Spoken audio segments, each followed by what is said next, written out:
Yeah, Vegas is hockey crazy. I mean, since the Knights came here, man, they just glommed onto the Knights. This town just is crazy about the Las Vegas Knights. I know. I mean, it is hard to get a ticket, and when you do, they're expensive. Really? Oh yeah, they're expensive. Really? Yeah, I thought it'd be easier. They sell out. I mean, the T-Mobile Arena. I don't know if you've ever been to it, but it's it's an intense, like really compact environment.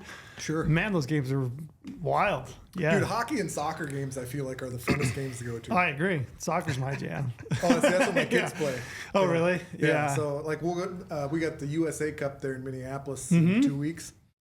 And so both my kids will play in that, and we're going to catch if the schedule allows, we'll catch a Minnesota United game. I think they play Phoenix, is it, or something like that. So. You've been following along with the Gold Cup?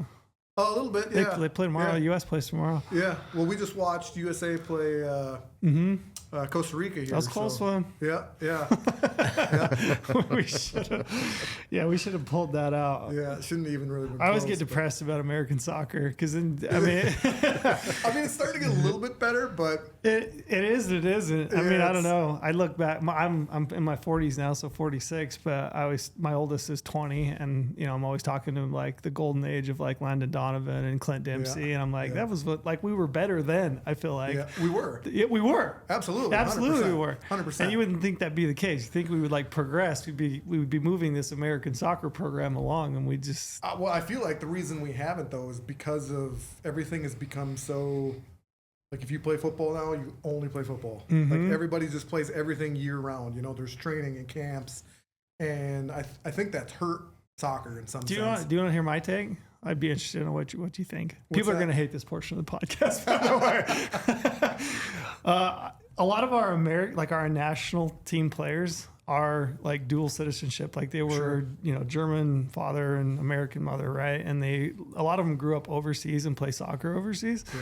I think there's like not this like national pride that like a lot of these players have. I think they play in Europe, they live in Europe, they show up and they play for an American team, national team. I think they go for it, but I don't think they have like the oomph for their country that you might feel if you were like American born, American, just like all in, You think that for the MLS though? Not maybe not MLS, but like our national team. Sure. Okay. Like once we hit the World Cup, those stages. I mean, you watch a Mexico, like a Mexican American game. Like those Mexican teams, man, their stadiums show up in droves. Their players are just like dyed in the wool. They are there for Mexico, which I don't really feel from the U.S. national team. Yeah, I don't know. It's a take. It could it's be a hot take. Probably controversial one as I say it. No, I don't know. You might be right, I guess. I don't know. I just feel like the talent pool gets robbed a lot more here. Oh, yeah. I'm sure. I mean, you think about all those guys playing cornerback in the NFL. Oh, yeah.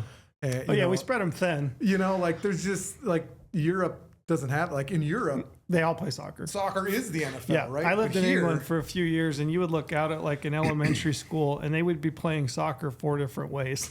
Right. Like you would have games going on different directions. Like they all play, and they love it. I mean, it is everything. But yeah. I love the World Cup. We can't wait for the World Cup at my house. I know. I'm pretty excited too. You guys, are they having any games down here in Las Vegas? Or I think it's just Seattle and. Yeah. Not here. I don't think. Yeah. And tickets are. Yeah, they're spendy. Yikes. I'm actually hoping that once like they start seeing like teams, you might get an opportunity to buy some a little bit cheaper. But right now, I mean, like I think I was looking at Seattle. And Philadelphia, I think, was the other one. And yeah, I mean, you're looking at $1,200 a ticket or something like that. I think like as high. I've seen cheap seats for like $8,000 or $9,000. Oh, really? Yeah, I'm not looking at that price range for sure. Yeah, my oldest kid. Those don't even like make it into my filter. I'm not looking at them. I should say I'm seeing them. I'm not looking at them. As soon as I looked at the price tag, it was like, well, I'm out. But yeah, I'll just have to watch on TV. But I'm still surprised we have a professional hockey team. Pretty cool, huh? It's great. Yeah. Vegas is a great hockey town. It's kind of a crime though, but like all the good teams now don't even have ice. Right. Like if you look at like Florida and Carolina, and that's right. Like all these teams, they don't even have ice, and so I usually find myself cheering for like the Canadian teams just because I'm like, they know what hockey's about. The little hockey, yeah. Yeah. No, they love the Knights, though. Thanks for coming down. We appreciate you guys coming down. Lorenzo and Brady are out today, so I'll be doing this one solo. But I was really excited that you guys were coming. So you guys are from the North American Pronghorn Foundation, relatively new to the game. I think you guys got going a year ago. No, I mean, Well, we filed articles of incorporation July 23rd of 2024, but it took a couple of months to really get everybody together and actually start, putting things together. I mean, I think the first call was almost more just getting to know each other. I mean, none of us had ever met before, and so it was a lot of just kind of talking about ideas and getting to know each other. And then April 21st of 2025 is when we actually opened our doors to the public and essentially announced. But yeah. Yeah.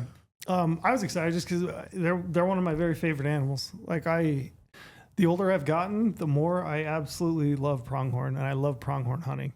It's become to the point where if I don't have a pronghorn tag, every year, I'm like gutted, I have to play the system and like work around the various states to make it happen. But I just love hunting those things. They're so fun to hunt. I don't know that and I've said it a bunch of times, but I don't know that there's a more striking, beautiful animal on the Western landscape than pronghorn. Yeah, they're unique for sure. Yeah, super cool. And definitely the funnest to hunt with a bunch of buddies, I think, too. Like that's like the one hunt. Like if I had a bunch of guys that wanted to, do a week-long hunt, that I'd be like, yeah, we could take 4 or 5 guys. That'd be fun. Like an elk hunt, it's like, nah. Sure. It's different. Two guys is plenty. It just gets to be too many after that. 2 elk is plenty. Yeah, mule deer, Oh, yeah. it's like, usually solo if I can, but one other guy's enough. But yeah, pronghorn, it's nice to go back to camp. You generally don't have to wake up and hike in anywhere in the dark, so you can essentially sleep in. You find a good camp spot where you get some shade, you can relax and have a good time, and it's just a lot of action. So it's a fun hunt. I've just grown to appreciate the animal itself. I just think they're such a unique, just a striking animal, and like their behavior is so fun to watch. When they get into the rut and you see the interaction between bucks, you see, a buck go up and he'll start marking sagebrush with his glands and he's kind of rubbing into it. And then when they really get after it and they're having a full on fight, over does, and just the speed, I think, is incredible. I think the landscape itself is really neat, just like open prairies and rolling grass and sage. I've really grown to, and I'm a Southwest kid. Like I grew up in Southern Utah, so sagebrush and pinyon and juniper country is that's what I grew up in, but I've grown to really love the animal and love the landscape. And I don't know, if I don't have an archery antelope tag every year, I'm pretty bummed out. So I just recently drew a Nevada second draw tag, and I didn't have a tag prior to that. So I was really excited about picking up a pronghorn tag. Awesome. Yeah. Really cool. So I should introduce you. So Brock Wahl, right? Yep. And then David Gough. Yep. I should give you guys a few minutes I am curious as to why pronghorn, why you guys, where did it start? What happened? You want to go ahead, David? I'll go ahead. I guess it started on hunting forums, right? So someone on Rockslide posted the the WAFWA. I think it was the 30th pronghorn meeting, and they posted the pictures of pronghorn decline, right? And for me in Nevada, our pronghorn population is near all-time high. So it's kind of surprising, not after the 2022-2023 winter, but it's very surprising the declines in North Dakota, Montana, Wyoming, even New Mexico. So I went on Hunt Talk, where this group kind of all started, went on there and said, hey, is there a pronghorn organization that I'm not aware of? There is one from 10, 15 years ago, and it doesn't exist anymore. But basically I asked, why isn't there one? And people started chiming in, and that's where this group came from. Were people saying, oh, they're everywhere? Yeah. Why would you need? I think I heard it from Brock, the pronghorn paradox, right? And I think Brock called me or emailed me and say, hey, we're going to do this. Do you want to be involved? And, absolutely. So did you guys know each other before that? We just met at the airport today. Yeah. Oh, today. I met David in person. Literally today. For the 30 first minutes time. ago. Yeah. Okay, got you. Yep, shook his hand for the first time, and I haven't even met our entire board in person yet. Obviously, we've all seen each other on on the computer screen during Sure. our monthly calls and whatnot. And we got a text group where we're always, got some banter going on. But this was the first time I'd ever met David today. So what's your role? Treasurer. Okay. Head bean counter. Okay. There you go. Everybody, you got to have one of those. Yeah. yeah, we got two. We got two. You can never be too safe. You know, No, we were, need a backup. if something happened to David, we wanted to make sure we had our bases covered. Okay. So how long have you been then with the foundation? Since the beginning. Okay. I mean, I think it was a year ago to date that conversation started on Hunt Talk. Yep. Yeah. Sounds so, about right.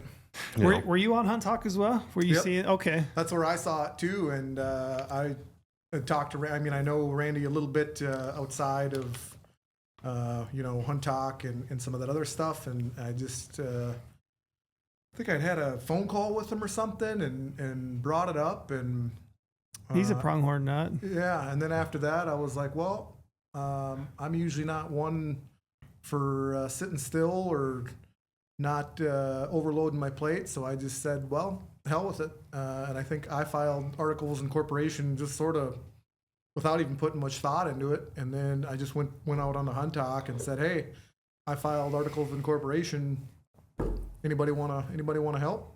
And we had several guys message me, and obviously beggars can't be choosers. So it's not like I was doing like some sort of heavy vetting process for these guys. I was like, all right, well, let's do it. And then I think it was September was actually our first like official call where we had all got together and did a Teams meeting or whatever it was, and we just started building our plan from there. And I don't think we didn't have any major funders. We had decided to start a GoFundMe page for our initial seed money, and it just kind of grew from there. We picked up a couple of guys along the way who had heard about what we were doing, and the funny thing is, and I was thinking about it on the plane down here. I talk all the time about being immensely proud of all these guys because it's been a lot of work. These guys have made a lot of sacrifices in terms of time and money and energy getting this going, and that's time is not a very plentiful quality or plentiful item these days for a lot of folks. And I know I got 2 kids and a job, and so I know full well that time is precious.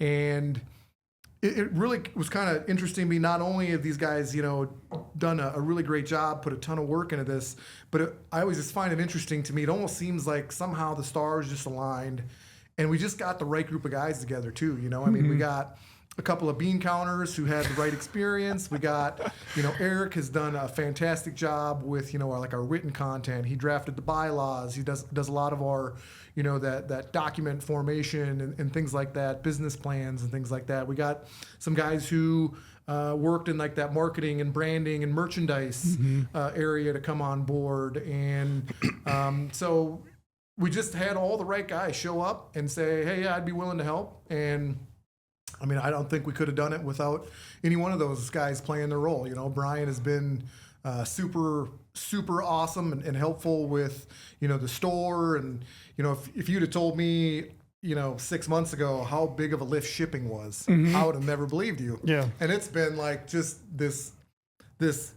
cavernous thing of like shipping and the logistics and where to get inventory. Oh man, like it's just like I spent 3 hours on the phone with UPS trying to get an international order straightened out. It's just bananas how all it works. But International order? Where to? Do you know where to? Saskatchewan. Okay, we had a guy, and it was probably my mistake. I probably filled something out wrong, but it's just all of those little things, and then to have all the right guys who had the skills and the knowledge or just the passion and the wannabe to be there and do it. It's just been pretty humbling. What's your background in? So my background is actually GIS. So for a living, I work in the oil and gas industry and do GIS. So like web maps. Yep. I'm Onyx, like I know how all that stuff works on the back end. Same thing that you guys do. Yep. And so that's kind of my background. I'm one of those guys who went to college for, way too long and Yeah, it's some GIS in college. Yeah. Yeah. My degree's in wildlife science, so we took some GIS. Sure, when I was there. I'm sure it's changed. It's probably not even remotely the same as it was when I went to school, but yeah, it's been 20 years ago, I guess, 25 years ago. Yeah, but well, it's been 15 for me. Yeah, so gotcha. Yeah. Why pronghorn though?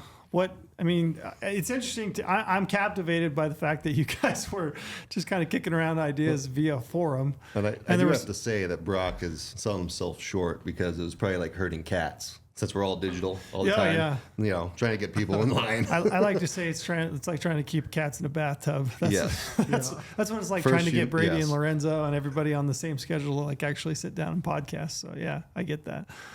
Why pronghorn though? Why? I mean,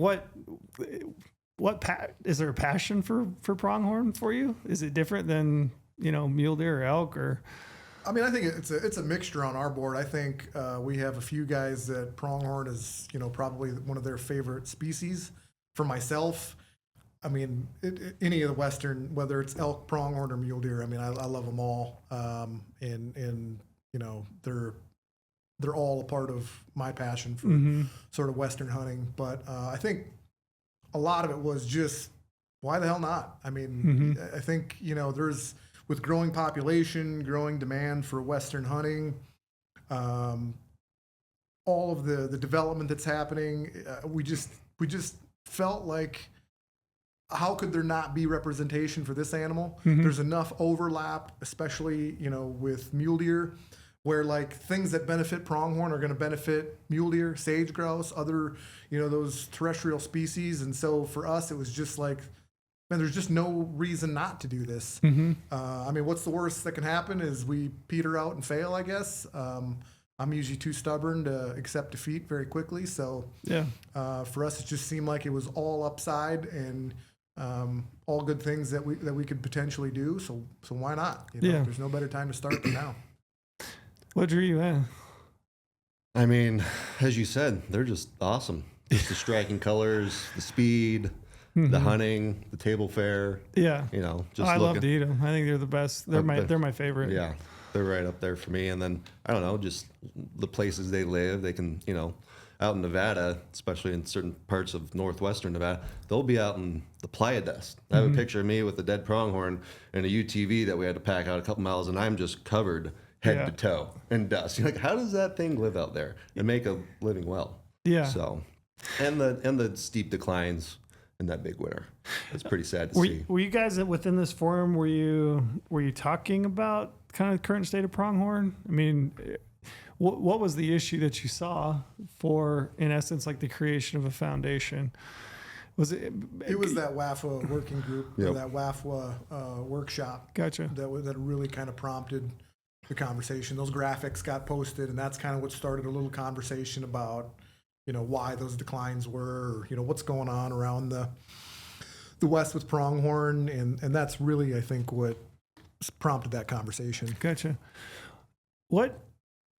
So I'm like locally aware, like I know locally of areas where it seems to be that there's struggles, right? We, kind of like the winter kill from, Wyoming, kind of that corner of the state, Southwest, maybe Southeast Idaho, maybe Northern Utah. We had that 22-23 winter, which was really rough. And we've kind of heard and seen the fallout from a lot of those pronghorn being killed. So I kind of like know local issues, but are you guys aware of like nationally where populations are at? And then we'll dive into like reasons behind it, but where are they at nationally? And so I haven't seen the 2024 data, but I know the data that I saw in 2023 or representing 2023 showed a pretty much a decline across the West, except for Nevada and Washington. And Wyoming, of course, holds 40 to 50% of the world's population of pronghorn. Is it that high? Yep. Yep. And they were down pretty significantly. I want to say like 80,000 or something like that. So they were dipping into that lower 300,000s or maybe it was upper 200,000s. Something like that. Which historically you're talking about a state that is, I think they've recorded like 800,000 animals just in that state alone. So not saying that's all recent, but Yeah, it's just pretty. I want to say that if I can remember correctly, it was like around 20% decline from 21 to 23. Obviously, the big winners were a big part of that, but it's a tricky thing when we talk about winners to me, because I think a lot of people you hear, well, it was the winner, and a lot of people just kind of write that off, and there's nothing we can do about that. And you're right, we can't. But there are things that happen in terms of that impact of that winner on pronghorn that are fixable, or are things that we can do to help, whether that's clearing up migration corridor via fencing or things like that to allow them to move through that landscape to avoid that harsh winter, or improving winter range. I mean, we're losing. I think the USGS put out a study here in 22 or 23. We're losing 1.3 million acres of sagebrush annually, and that was from 2000 to 2020. That's significant, right? And then you throw on top of that grasslands. We're losing another almost million acres of grasslands every year. I mean, this is not a sustainable thing. If you're looking for sagebrush and grassland species, that's not a sustainable growth curve for habitat. So I think there's a lot of different things that are coming into play with why those populations are declining, in the big picture. And there's a lot of, national and local organizations who indirectly help pronghorn, but pronghorn have some unique needs, and we wanted to serve those direct needs, or those unique needs directly. Like what? What are you speaking to specifically? Fencing. Fencing is a big thing. Okay. Obviously, pronghorn they don't like to jump fence if they don't have to, and sometimes it's it's a detriment, and sometimes they can't continue their migration due to whatever fencing's in their way. Whereas a mule deer or an elk, they'll just jump over it. Yeah. I think I was on a pronghorn hunt in Wyoming, and I remember thinking, I've never seen it. In fact, sometimes as a bow hunter, you hunt a pinch point, right, where you've got a fence that's got a gap in it, and they'll kind of fight all down the fence line and then go through it. But yeah, I mean, sure enough, one buck I was just watching, he jumped right over the top of it, no problem. The other thing, I used to work for the division, which I got to work on. One of my very favorite projects when I worked for the Division of Wildlife in Utah was a pronghorn capture that we did. And it used to be, and they've kind of quit doing it. They may have done it this last year, but they used to have a big enough population on that Parker Plateau where they would actually catch pronghorn, and then they translocate him. And someone went to Arizona in exchange for other species like bighorn sheep or whatever it might be. But I remember thinking, this ought to be fairly easy, catching a pronghorn. Like, you're gonna basically the setup. Have you ever been to one? Have you ever seen them do it? Mm-hmm. So basically what they do is they've got kind of a sagebrush knoll, and they build fence. You put it up on these big T-posts, and it's just net fence, right? So you string that up, and it's a big wide funnel at one end, and it kind of goes up and over a hill. And as you come up and over the hill, your neck down into the funnel, and then at the end of it, you've got a round corral, which is about 8 or 9 feet high. It's tall, right? And basically what they do is they have a helicopter that goes out, and they herd these pronghorn, and they put them into the top end of the funnel. They go down the funnel into the little, round corral, and then you have a couple people hiding that run in and shut the gate. And then in the actual corral, this round corral, they've got a middle section, a divider, right? So you'll send one person in to put all the pronghorn into one side of it, and they'll divide it with a curtain. And then everybody else kind of lines up on one side of the curtain, and they open the curtain, and one person goes in the far end. And as those pronghorn come around, you just grab a pronghorn. And I remember thinking, pronghorn aren't huge, right? You ought to be able to grab a pronghorn, I mean, obviously they're fast, but I learned pretty quick that you don't want to be the guy on the far end of that, because the one that gets by is going to just straight up smash you into the corner, into the one corner. And to tell you what, man, I've seen pronghorn almost clear like an 8-10 foot fence. I mean, those things got hops. Oh yeah. When they want to use them, they can use them. But yeah, I remember that was one of my very favorite projects. And maybe that's where my love of pronghorn started, really, because it was just fun to be around them. It was really cool. But yeah, they're definitely a unique critter, that's for sure. I mean, there's all sorts of little weird things about them that are kind of unique. And I mean, like the fact they can, they'll adjust their hair or expand their hair to regulate body temperature, and like the design of their legs, like how those tendons and muscles lay out. I mean, it's They're definitely unique. Yeah, eyesight, the way that their eyes are mounted on their head, and I think they can see 320 degrees. Yep. I want to say, Yeah, which is incredible. And how many animals have a mohawk? Oh yeah, yeah. You gotta love an animal with a mohawk. Right? Yeah, I really wish they would.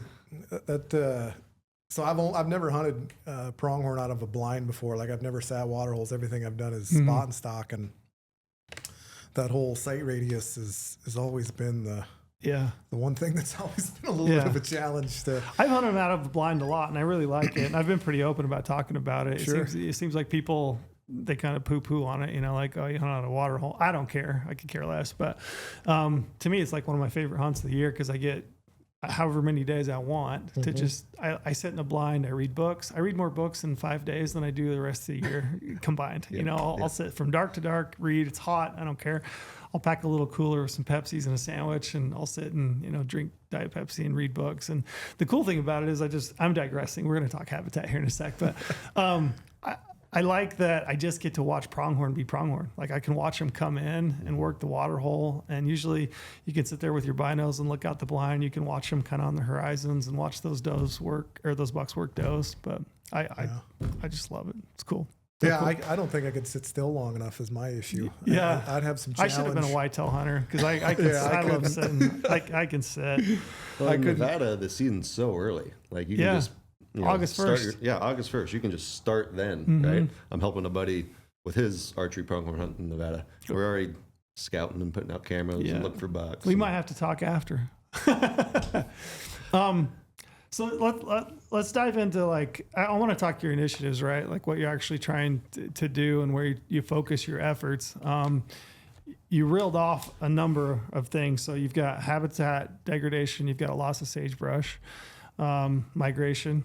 So whether we're interrupting migrations by roads or development or whatever it might be, fencing, you brought fencing up.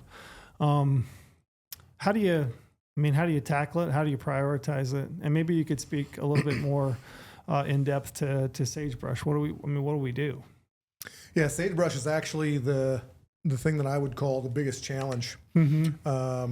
And not by a small margin either. And I've had a number of discussions, and really the consensus seems to be for when it comes to sagebrush, it's really just stopping the bleeding. It'd be, step one. And that's a monumental challenge when we're talking, with some of the variables that we are in this equation, whether it's, big open sagebrush fires that are happening, burning up a ton of ground, the difficulty of reestablishing sagebrush onto a landscape. There's wild horses that, affect some of these landscapes. That kind of plays a role into this. Yeah, I want to talk about that here in a minute. Yeah. So, I don't have the answer. I think if I did, I would not be hesitant to share it. But I think it's really just a collaborative approach of getting a lot of different orgs together. And I think policy will be a really significant wild card in that discussion. What can we do, whether that's on a federal level or on each local state level, to preserve the sagebrush we got and try to get that trend heading the other direction? Are you familiar with Utah's wildlife or the restoration initiative? That's with the Mule Deer Foundation, right? Part of it, but it's actually a really cool program because when I worked for the state there, what they would do is they would take federal funding, so federal money from the Forest Service, the BLM. Then they would also take money from groups like yours, Mule Deer Foundation, Rocky Mountain Elk Foundation, I think Wild Turkey Foundation, even a bunch of NGOs. But basically, what they would do is they would pool their money, and you would have all the biologists from different parts of the states would prepare projects for the year, and they would enter them. And it's the Watershed Restoration Initiative, so they have a website. But basically, you would enter your project, and then you would go in front of councils, and you would present your project. I'm trying to remember. I can't remember when I worked for the state, which I think I worked there for probably 7 or 8 years. I don't remember if there were any that were like pronghorn specific. Like I remember water development type projects, sagebrush restoration projects, certainly, which are going to impact pronghorn. But if you're not familiar with it, you might be a contributor to be at that table to essentially like put some money after you start to get some memberships and, develop some money to actually throw some some funds, actual real on the ground projects, which is a cool opportunity. Yeah. But Yeah, absolutely. yeah, Well, the problem with sagebrush, right, is when we have big fire seasons, there's just not enough seed to go around. yeah, Right. So my discussions with NDOW, state biologists, and one of their solutions to that problem is because cheatgrass is obviously a massive issue in the Great Basin, other states too, but massive issue in the Great Basin. But planting, if you can't get enough sagebrush seed, planting non-native seed that won't outcompete sagebrush, but will outcompete cheatgrass, yep. right? And can be used by pronghorn, mule deer, elk. So that's kind of one solution that I've been discussing with the department. So, but it's a tough problem because there's only so much to go around. It's expensive, and everyone wants it at the same time. Yeah, I know. At least when I worked for Utah, we spent a lot of our time on winter, quote unquote, winter range. Right, it was mostly sagebrush steppe, and we did a lot of pinyon and juniper removal, which I think is probably one good way.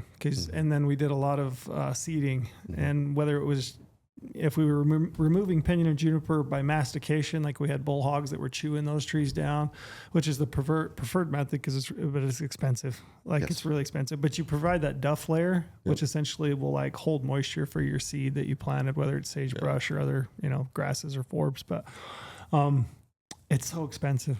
Yes. And it's like you said, it's a million acres. Did you say? So a year? I mean, that was what the average was from 2000 to 2020. Right.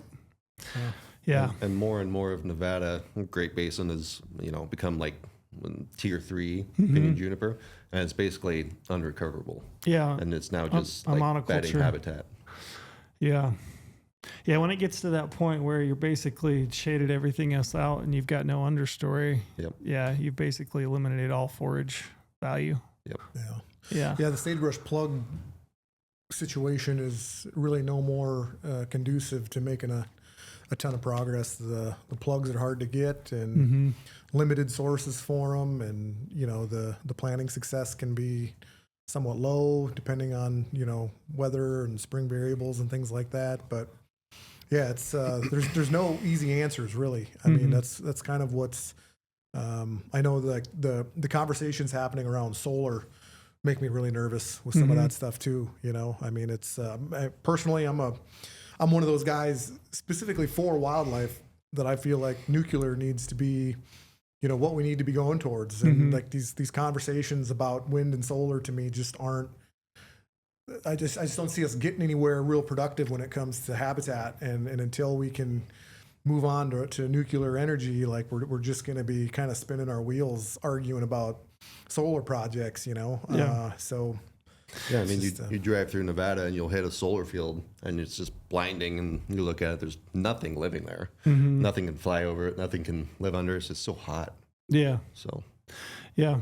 I mean, you bring up an interesting point is that I don't know that there's like an answer, like a catch-all, right? Like I don't know that you replace 1 million acres of sagebrush being lost every single year, but I also don't think that it's like you just chalk it up to, well, can't do nothing there. Do you know what I mean? So I think it's good to even talk about it, like get groups like yours to get people aware of it, and then also continue to represent with the government, whether it's the state or the feds, to say there actually are things that you can do. It's expensive in some cases.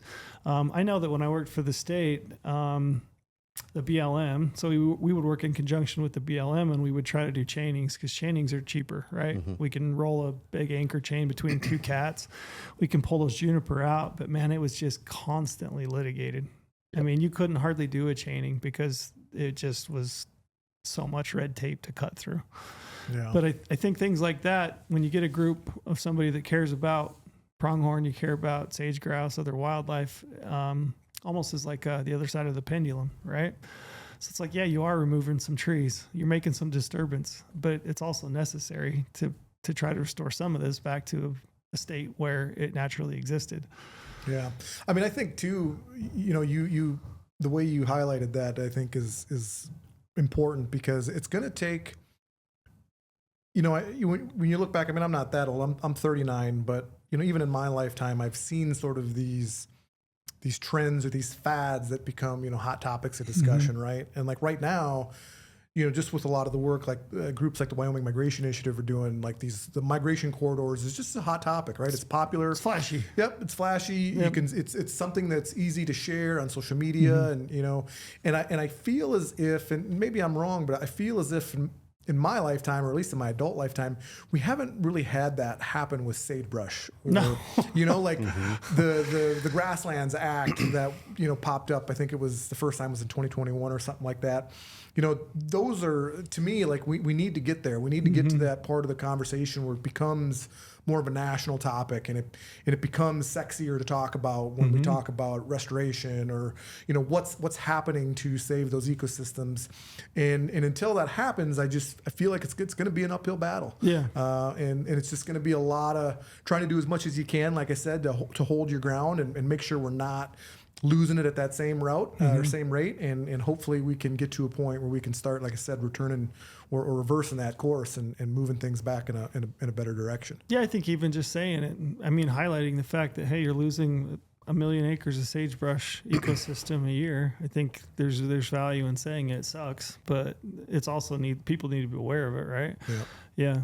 I mean, I was clued into that as much as you could possibly be, but I'm hearing it now and I'm going, yeah, it makes sense. I understand it, but man, it's been a hot minute since I thought about it. Yep.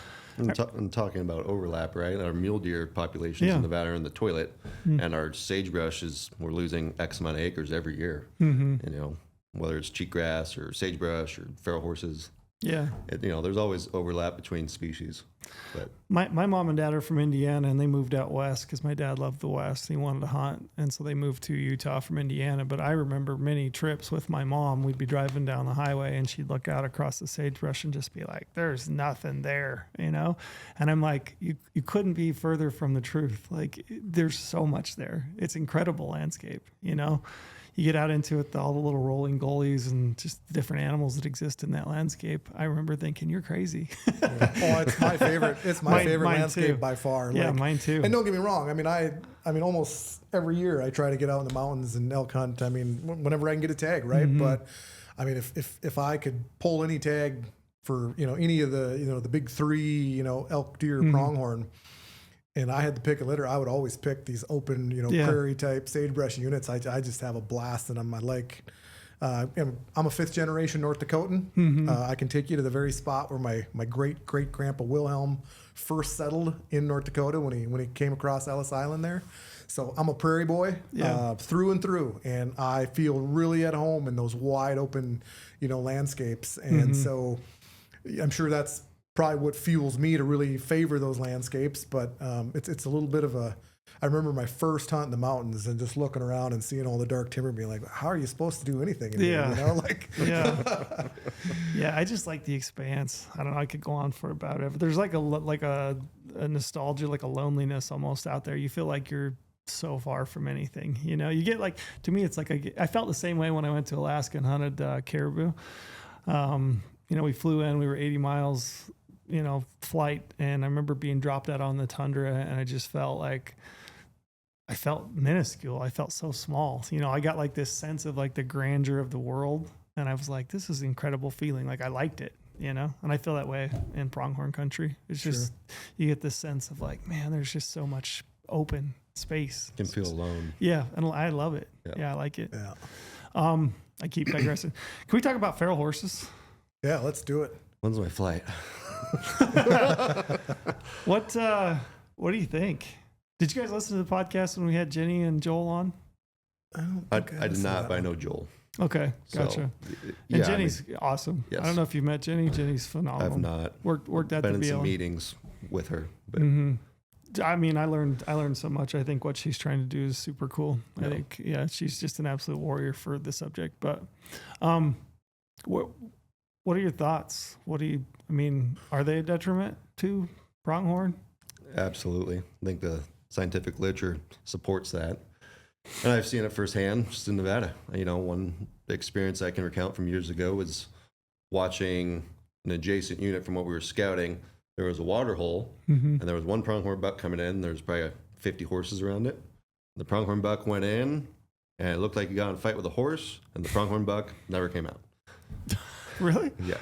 It was pretty Wow. pretty sad to see. Yikes. But I mean, you go in certain places in Nevada, you'll see more horses than all the other big three combined. Mm-hmm. And I think NDOW came out with a study that said they're eating 3 times the biomass, or using 3 times the natural resources that all our other big game species are using combined. And the sagebrush ecosystem is fragile, obviously, but it did not come out of the last ice age with feral horses on the landscape. And it's just a sad state, but there are some big things that are coming down the pipe that we're hoping to change, or be a part of hoping to change. Can you speak to them? No, Okay. I can't. We'll speak after. Okay. Okay. But it's coming. Hopefully. Yeah. Gotcha. I mean, there's always the other side, right? And they're very wild horse advocates, as they like to call themselves. They're very passionate. Man, aren't they? They're worse than some of the other, like I call the, people that defend wolves or bears or lions. That they're right up there, if not above them. Yeah, I guess I didn't fully understand. She, when Jenny was here, she was attending a meeting the next day, and she said, "Hey, if you got a minute in the morning, just tune in via, online and just listen to it." And I was pretty blown away. Like very, very passionate about wild horses. Yep. The thing that I should say feral horses, but the thing that bothers me about it, the thing that bothers me the most is that I get that there are people that like feral horses or wild horses. I get. And do you have an official stance on the subject? Yeah, I don't know if it was our first. Yeah, it was our first policy action as an organization was to submit comment in Southwest Wyoming to the BLM in support of a pretty major horse removal down there, and then we've followed up with 2 then here in Nevada, the Lahontan and then the Triple B and Antelope complexes. So we're not shy about it. I mean, I understand it can be a contentious issue. I understand there's a lot of different feelings about it, but at the end of the day, I don't think the scientific literature is pretty cut and dry that wild horses, feral horses, are a problem, and especially when you consider how over objective they are throughout the West. I mean, it's not a little. I mean. To put it in perspective, if we could make mule deer numbers or pronghorn numbers that far over objective in all these states, hunters would be livid with happiness. But the fact that it's feral horses is a severe problem, and there's just not a lot of tools or things we can do about it. Really, I mean the roundups are sort of limited in terms of where they can send those horses, what they can do with them. And so it just creates all sorts of problems, from landscape level problems on water infrastructure, on, man, they're tough on water holes. Oh, it's tough. It's incredible. And forage base, things like that. You're like David mentioned, your biomass and the consumption of that. But then, also just from a political standpoint, on what you can do, what your options are. It's unpopular to talk about in some spots. So it's just a very complex issue that is something that we would certainly like to see changed on multiple levels. I was going to say, the thing that bothers me is that I feel like the squeaky wheel is getting the grease in regards to the horse issue, right? So we have populations, we have management plans. We're not allowed to manage 2 management plans. And I feel like their value, somebody else's value, is being placed above and beyond mine, right? So like, a person loves wild horses. Great, good on you. But your value for wild horses shouldn't displace my value for pronghorn or mule deer or sage grouse. And it bugs me. Like, it really agitates me that, I mean, I don't know why we can't just manage to population objectives. I would like to see not a lot of them, if I'm honest. Like, I'll just be bold about it. I'm not a fan of wild horses, right? I just would like to see them at least, though, manage to the plan and manage to the objective. Yeah. I feel a trail. They live in my neighborhood. Do they? Yeah. You got them in town? Yeah, we had, I lived south end town, and I think the 3rd night, my wife and I bought a house in December. Third night, I'm out there just working the garage because I have this pile of crap I just moved, and I just hear click, click, click, click, and here comes 3 horses just Down right through down my your street. neighborhood. One's just standing in my driveway. Like, Yeah. you don't see anything else doing that there. You see burros eating garbage out of. I've seen some videos of that eating garbage out of. Really? Oh yeah, out of gas station dumpsters and stuff. But Those things are mean. yeah, it just agitates me, and I mean, people is the only answer, in my opinion. The only answer is to lethally remove some of them. In my opinion, I mean, it's the only way. Which to deal is with the it. problem. I mean, they Sure. can't. You know, that's Can't and can't. You know what I Yeah, mean? I it's- mean, we talked with Joel and Jenny, and it's like, yeah, you know, they keep sending these bills back to the legislation, and they go through and they make changes. You know, we used to be able to, Yep. right? right. So, like, if we used to be able to, we should be able to again. And really, it's the only way we ever get back to objective. Yeah. Well, the whole idea that we're going to take them from someplace and then ship them off to Oh, it's a disaster. someplace in Nebraska is, I mean, listen, I mean, I know there's been, for some reason, this makes me think of some of the funding cuts happening that are likely to impact conservation if they were to come to fruition, right? Like some of this ecosystems mission area conversation where they're talking about, you know, cutting funding to these cooperative research units, and you know, places like the Wyoming Migration Initiative will go away if that happens, right? Yeah. Well, to me, I think of the fact that we're paying all this money to hold all these horses in Nebraska and Kansas. It's just like, dude, what is going on? What are we thinking? Like, you know, we're gonna cut something like a cooperative research unit and all of the good work something like WMI has done, and then yet at the same time we're paying to keep all these horses in a pasture in Nebraska. Like, this is backwards. It's insanity. This is It's backwards. insanity. This is not how this should work, right? Is it not? It's insanity. Yeah, It's nuts. I would I mean, agree. you're going to round up horses on BLM lands, then you're going to shove them in a pasture in some Midwestern state. I just don't get it. It does not make sense to me Or at even all. you know, there's a horse pen, BLM horse pen north of Reno, right? And I drive it, go fishing or go to shooting range, and it just seems like a very sad state of existence too. You just stand there all day, every day, Right. and it's full. Yeah. And at the cost of other of ecosystem health and well-being.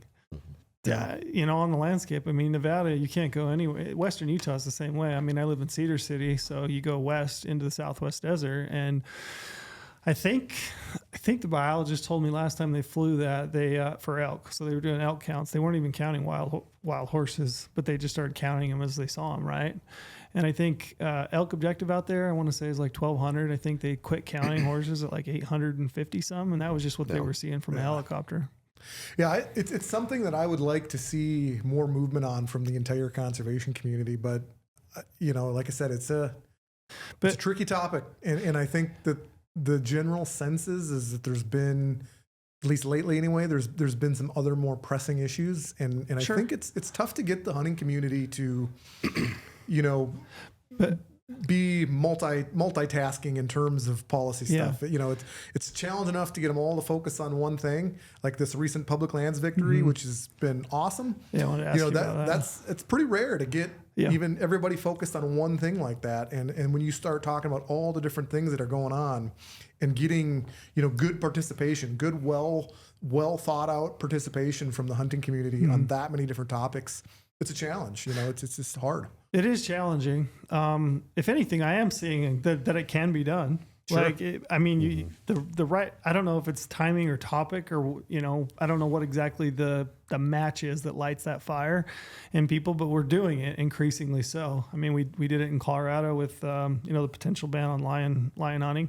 I saw the sportsman community come together in a way. I was like, wow, I haven't seen that, you know, and we were having people from, you know, back east that will never hunt a mountain lion in the state of Colorado that were then, you know, engaging. And this public lands thing, man, it struck. And to me, there's no reason why we shouldn't feel or could not feel as passionately and move the needle in a real meaningful way in something like feral horses. Because reality is, it's real bad. It's real bad for native wildlife. It's really bad for hunting. Yeah. Well, I mean, you can say the same thing about sagebrush and grassland. Sure. Yeah. I mean, like, I agree. like there's a checklist I agree. of topics, you know, it's like, well, which one, right? I mean, it's, Like they're the there. public, you know, the public land sale, you know, had the whole outdoor recreation Sure. like Yeah. supporters Right. behind it, right? And you know, a lot of those people don't go to the same places we go to hunt, especially in the Great Basin. So they just don't see it, right? You start talking about national forests and their hiking trails and certain spots of BLM, but you talk about middle of nowhere Nevada, like we were talking about. There's a reason it's middle of nowhere. There's not a whole lot out there. It may be less relatable. Yes. Yeah. Correct. If you will. Yeah. Yeah, I you could take that same group of people who were, you know, we saw in this public lands fight a full spectrum of people, like multiple demographics coming together to oppose that stuff. Whereas I think if you were to do or try to launch some sort of similar type campaign on behalf of the hunting community for feral horses, you would see that same public land. Oh, it'd get cut right down the middle. And right there, that becomes politically a very tough topic to pick a side on then, right? Yeah. So, I mean, I get it, but I think it's doable though. Oh, I would agree. I mean, I thought it was so interesting when, Colorado, and you start talking about lion hunting. I was really surprised at the number of people that just didn't know anything about it. Like, didn't know anything about mountain lion hunting or why you would hunt or wouldn't hunt them. You know, didn't really understand even the North American model of wildlife. But people that didn't hunt at all. I'm talking like, people that work in an office building in downtown Denver. But and we went to the Capitol, but I remember talking to people. Brady and I went to a restaurant, a little bar the night before. But I remember talking to people and just saying, like, this is why this is important to me. This is why it makes sense. This is how the model works. This is how wildlife management's been managed. And it was like, yeah, I get it. Like they got it. You know what I mean? We got people out for that vote that will never hunt a lion, certainly, but they started to understand it, and I think you could, I feel like you could, because it's logical. Mm-hmm. Do you see what I mean? Yeah. I'm talking to the choir, yeah, but you don't have to convince us. But it is, right? Yeah. Isn't it? It's so logical. Yeah. And you have the livestock industry behind it too, right? Because they lose grazing rights over time. Yeah. Yeah. I mean, I think most people are really reasonable when it comes to these things. I think, we tend to sort of see or kind of get exposed to some of these conversations through the internet, which is just a really weird place to be engaging or learning or, whatever. And so I think you lose a little bit of faith in people when that's what you're seeing. Sure. But like you say, if you go out and talk to people and you actually have conversations with folks, I think it gives you a little bit of hope that these things are doable and we can, conservation in general. I mean, you just look at 100 years ago where we've come from and to where we are now. I mean, I have a buddy back in Bismarck, a close friend of mine who's very fatalistic when he talks about hunting and we're not going to be hunting in 20 years anyway, so what does it matter? And it's just that very, it's nihilism, Well, I mean, just imagine if the guys 100 years ago had that same attitude. Sure. And look at how far we've come. So, I mean, I'm with you. I think it's certainly something we can do. Certainly something we want to be a part of as North American Pronghorn Foundation. But there's a lot of things that I think we would love to do. I mean, sort of getting back to the pronghorn conversation. When we look at migration corridors, that's a huge topic right now. There's a lot of different variables there, whether it's fencing, whether it's energy development, whether it's just there's places where it's just juniper removal would really open up and widen up some of these bottlenecks. But there's also really big things like, how much does it cost to put a wildlife crossing across I-80? It ain't cheap. Yeah. And you got to have a lot of different stakeholders that are not just a bunch of hunters in the wildlife agency at the table there to make that happen. And we don't just need one. We need a whole bunch of them. And, that's just a big conversation, right? And so it comes to this point of, I think, like we make a prime example for this right now just because we're 100% volunteer, right? Nobody on our board within our organization is making a dime. It is all 100% volunteer. So for us to sit here and say, okay, well, yeah, we have some long-term goals of being a part of some wildlife crossings on I-80. And we also have some really long-term goals about being a part of this conversation to change the direction of sagebrush and grasslands. Well, as volunteers, we started having to pick because we just don't have the bandwidth to take all this on and to do all this. So it starts small, and we're hoping that we get enough social support, enough hunting support to build up a membership to really start growing and doing this. But at the same time, every time we get on this conversation, and one of the very sort of popular complaints right now in the conservation world is, the business side of conservation, which is, it's a tough topic to talk about, but it's, coming into this space, being 100% volunteer and, me being not afraid to put my foot in my mouth. It's something that we talk about all the time because, ignoring it's not going to make that conversation go away. But when we talk about expanding the chapters or, having multiple initiatives that are very big in terms of the scope and scale, it'd be pretty hard to get all of these things going the direction we want without paying people to make these things happen, to devote 100% of their time to this versus us just working on evenings and weekends, and that type of thing. So yeah, I know I kind of got off on I think it's great. Rabbit hole there. That was great. I totally get it. I love the fact that you called it out because it is, you hear it, it's just like undercurrent. You hear people talk, Sure. It doesn't mean that, I don't know. Work has to get done, right? Yep. And awareness has to be brought forward. Somebody has to be the leader. If the public land thing taught me one thing, and I thought it was interesting in that you really had people, and then you also had organizations that really got together and like carried this thing. And I know it wouldn't have held the impact that it did if you didn't have those individuals that were like really clued in. I mean, I can listen. We did a podcast about it, and I did a bunch of research to try to like, learn up on all the bills and all the, I found out there was a parliamentarian like last week, right? That was brand new to me. So it's not like something I think about all the time. I'm not a politician and I don't live my life in politics, but you spend time talking to somebody like Randy who can recall a bill from, the late 1990s or the 2000s and give you the entire history of the Sagebrush Rebellion, right? That guy lives and breathes it. And he's an individual that sees both sides of it. He knows the policy and the politics of it, and he also understands the land management side of it. But we needed those individuals to like carry the torch, essentially, to like rally the troops. And I think you guys, and it can be the Rocky Mountain Elk Foundation, it can be you guys for these topics, because people aren't really talking about them that much. Nobody's talking about sagebrush restoration. I mean, you guys are the first group, other than just like the general grumbling of hunters, and sportsmen, to talk about feral horses. So I think you need those people. You need them. And if you got to pay them, sure. That's my opinion.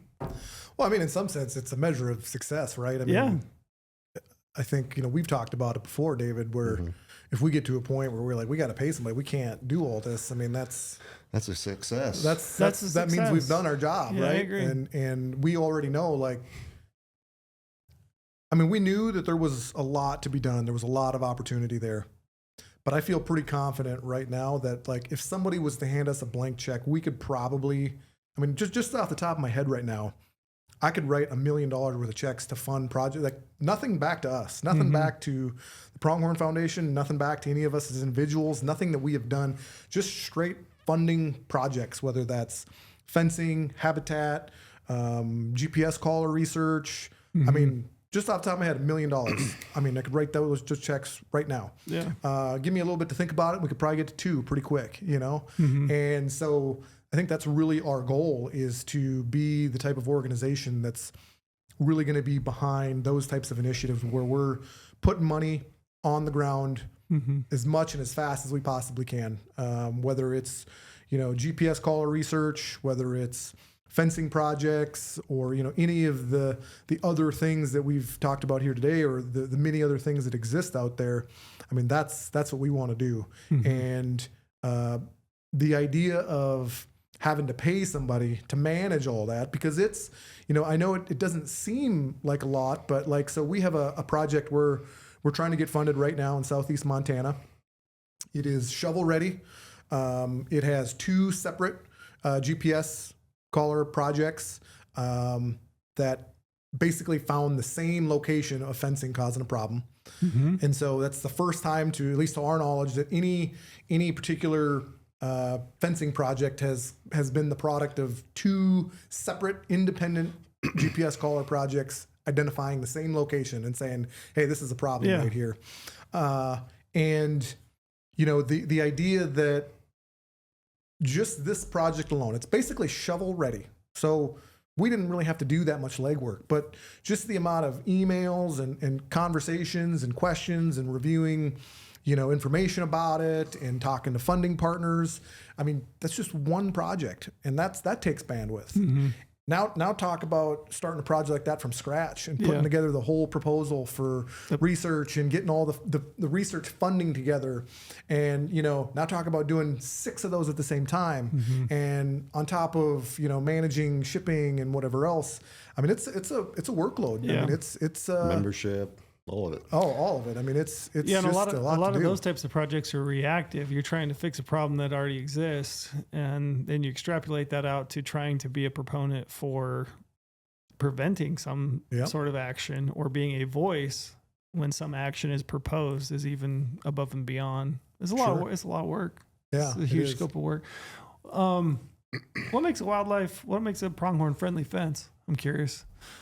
Well, generally it's 18 inches bottom height, or I think 18 inches from the ground. Yes, I've seen some publications that say it's 16 inches. I'm not sure if there's 18 inches is kind of what I've always known, but I mean, really, that's the main thing is having that smooth bottom wire 18 inches off the ground is so we can go underneath that. Yeah, is the big one. Then I think the top row height they want a max 40 inches, is it, or 38? I can't remember exactly, but I've seen a little bit of variability depending on, you know, which state you're in or which area, but is a wildlife friendly fence like that? Is it unpopular with ranchers? Do they have any? Do you know? Do they take issue with it because it? No, not for cattle. Gotcha. I think 18 inches, 16 inches is still fine for cattle. Gotcha. I think it can be unpopular if they got to pay for it. Well, then it would be unpopular. You know, yeah, sure, they'll let you do it. Yeah, fencing's not cheap. No. When you talk about that fencing project specifically, what is it? What is the actual action that you're trying to do in regards to? Is it fencing, just replacing a bottom wire from barb to smooth? Yep. There's that one would actually be removal of woven wire. Okay. So there's 10 miles of fencing. It's 5 miles on each side of the road. You're talking net fence, right? Yep. Like the squares. Yep. Okay. Wire. Gotcha. Yeah. Yep. And they'd be taking that out. There was, like I said, two different projects that had animals getting hung up in that particular location there. That was limiting. Gotcha. And they're movement. just replacing the whole fence. Yep. And that one's actually contracted out, so there wouldn't be any volunteer work. Contractors already lined up, and it would be removal and then redoing it with wildlife friendly there. Okay. You brought up earlier that the Wyoming is that migration initiative? Mm-hmm. I had it flagged. What is it exactly? So they operate under the research arm, or excuse me, they operate under they're housed with the Cooperative Research Unit for Wyoming. Mm-hmm. And the Cooperative Research Unit is basically like a partnership of staff and funding to carry forth research initiatives within each state. I think there's a total of 43 CRUs in the country, and they're funded. You know, the big advantage of them is the partner funding. Mm-hmm. So, and I'm going to forget, you know, all the numbers. I know we actually produced a blog post about it, and I'm not smart enough to retain all those numbers more than a couple of weeks, but you know, generally speaking, they're leveraging federal tax money, which funds those CRUs out of that ecosystem mission area at, I think, 3 to 1. So for every, you know, $1 that the U.S. taxpayer is paying into the USGS to fund the ecosystems mission area, and therefore the CRUs, they're leveraging that with 3 additional dollars, whether that be state funding from like your state wildlife management agency, or maybe the Pittman Robertson funds, and then also NGOs and sometimes U.S. Fish and Wildlife Service are also playing a role into that too. So there's been a tremendous amount of research that has benefited big game hunters throughout the country. I mean, even just pronghorn work. If you were to open up the big pronghorn wildlife management book by Bart O'Gara and Jim Yoakum, I think it was Jim Yoakum. there's been a tremendous, I mean, those two individuals alone were involved with CRUs, and there's been other work that has been produced for pronghorn out of those CRUs. So the Wyoming Migration Initiative, no different. I mean, if those cooperative research units would go away, it is very likely that the Wyoming Migration Initiative would go away as well. And personally, I think that would be a crying shame. I mean, they have been just awesome with not only just cutting edge research, but also they've communicated it really well to the public, and especially to the hunting community, which I think has really changed that conversation a little bit around some of that, research and science-based management when it comes to big game. Yeah. What have we learned about pronghorn migration? Well, I think it's the Wyoming Migration Initiative. Excuse me, Sorry, I think it's the Wyoming Migration Initiative. Your mic's migrating. Yeah, that found the longest pronghorn migration in the world. It was 202 miles, I think, the path of the pronghorn. Oh, the Wind River Range, right? Mm-hmm. To Red Desert. Yep. Yeah. Yeah, that's interesting. Yeah, so there's been that, but I mean, also like we're talking the sublet migration corridor designation. That's a discussion that's active right now in Wyoming. It's actually going to be the subject of conversation for the September 9th and 10th Wyoming Game and Fish Commission meeting. Some of that work was produced by the Wyoming Migration Initiative. So I mean, they've also had, just the work they've done and some of the other things they've done have sort of trickled over into other states too. And I mean, I know Utah has done a ton of great work as well. So I don't think it's that Wyoming Migration Initiative is necessarily unique in this space, but they've just done a really fantastic job in communicating it, putting it out, putting consumables out, whether that's video or social media or whatever, and making it consumable by the public. Most people are not going to go use, Google Scholar and read these studies and really understand them. But when you can put out a 5-minute YouTube video with infographics and, people talking about it, it just becomes much more consumable by the average person. Yeah. This stuff's so interesting. And it's been so, I mean, when you think about pronghorn, I don't know that you would even consider a massive migration because seemingly they occupy the lowland, right? So you wouldn't think that they would necessarily even need to migrate. And I would assume there's probably some populations in Nevada that don't have to ever, and it's probably really varies locally, right, on the individual herds. But you never know that unless you do collar studies. Yeah, and it's interesting too because speaking with the department, they're not. There hasn't been enough collar studies, ear tag studies in Nevada to know what every herd does. There's one coming up at the end of this year, beginning of next year. But there's certain populations where they think they're nomadic, right? They'll leave during the winter and they might not ever come back because they'll have everything they need wherever, on their way back from like the Greenland. They're like, oh, this is great. We'll just stay here. And then they issue tags for like similar years, and everyone's like, "Where's the pronghorn?" Or some of our big pronghorn populations in the center state are, was it emigrating? They're moving from large pronghorn population centers to less populated areas, and then those herds are growing, and then they're traveling back and forth. And they want to study, why this is happening, where it's happening, and then what the state of migration in the state of Nevada is. Yeah. Yeah, interesting. You brought up solar. You brought up wind. I would assume that's like twofold, right? Both you're potentially interrupting migration if you're going from an area in Wyoming with high elevation to lower elevation for the winter, and then you're also probably just occupying existing habitat. I hear all the time. I have heard regularly, like wind farm. Oh, antelope love wind farms. They're all over out in there. How much of a threat is a wind farm or solar to pronghorn populations? Yeah, I don't know that I could answer this question or be black and white with an answer here. I do know, and I was just in a conversation with some folks who were doing some research around this. I believe it was some of the Wyoming folks, and they had really good data. I mean, this was, to my knowledge, this is really the only study that I'm aware of. So I don't want to speak for every locale, but it didn't seem to be that wind farms really impacted pronghorn or their movements that much. There was some debate as to, why is that? Is it truly that they don't mind wind farms, or is it because they're not receiving other pressure there? Is it because of, some other factor that might be contributing to them, utilizing that area that we're picking up, So I think the consensus is it doesn't appear that they really negatively impact pronghorn, but we have a lot of questions and we need to look into this more to really be able to speak confidently about it. Solar, on the other hand, we have documented instances of solar having significant negative impacts on pronghorn herds, whether that's altering migration routes or pinning them up on a road or preventing them from doing their seasonal movements. This has been documented through GPS collar research. It's been observed anecdotally by ranchers, by game and fish agencies. So we know for a fact that is certainly a concern. And I know it's a significant concern of mine, especially when we talk about this new solar or this national solar plan that's been released.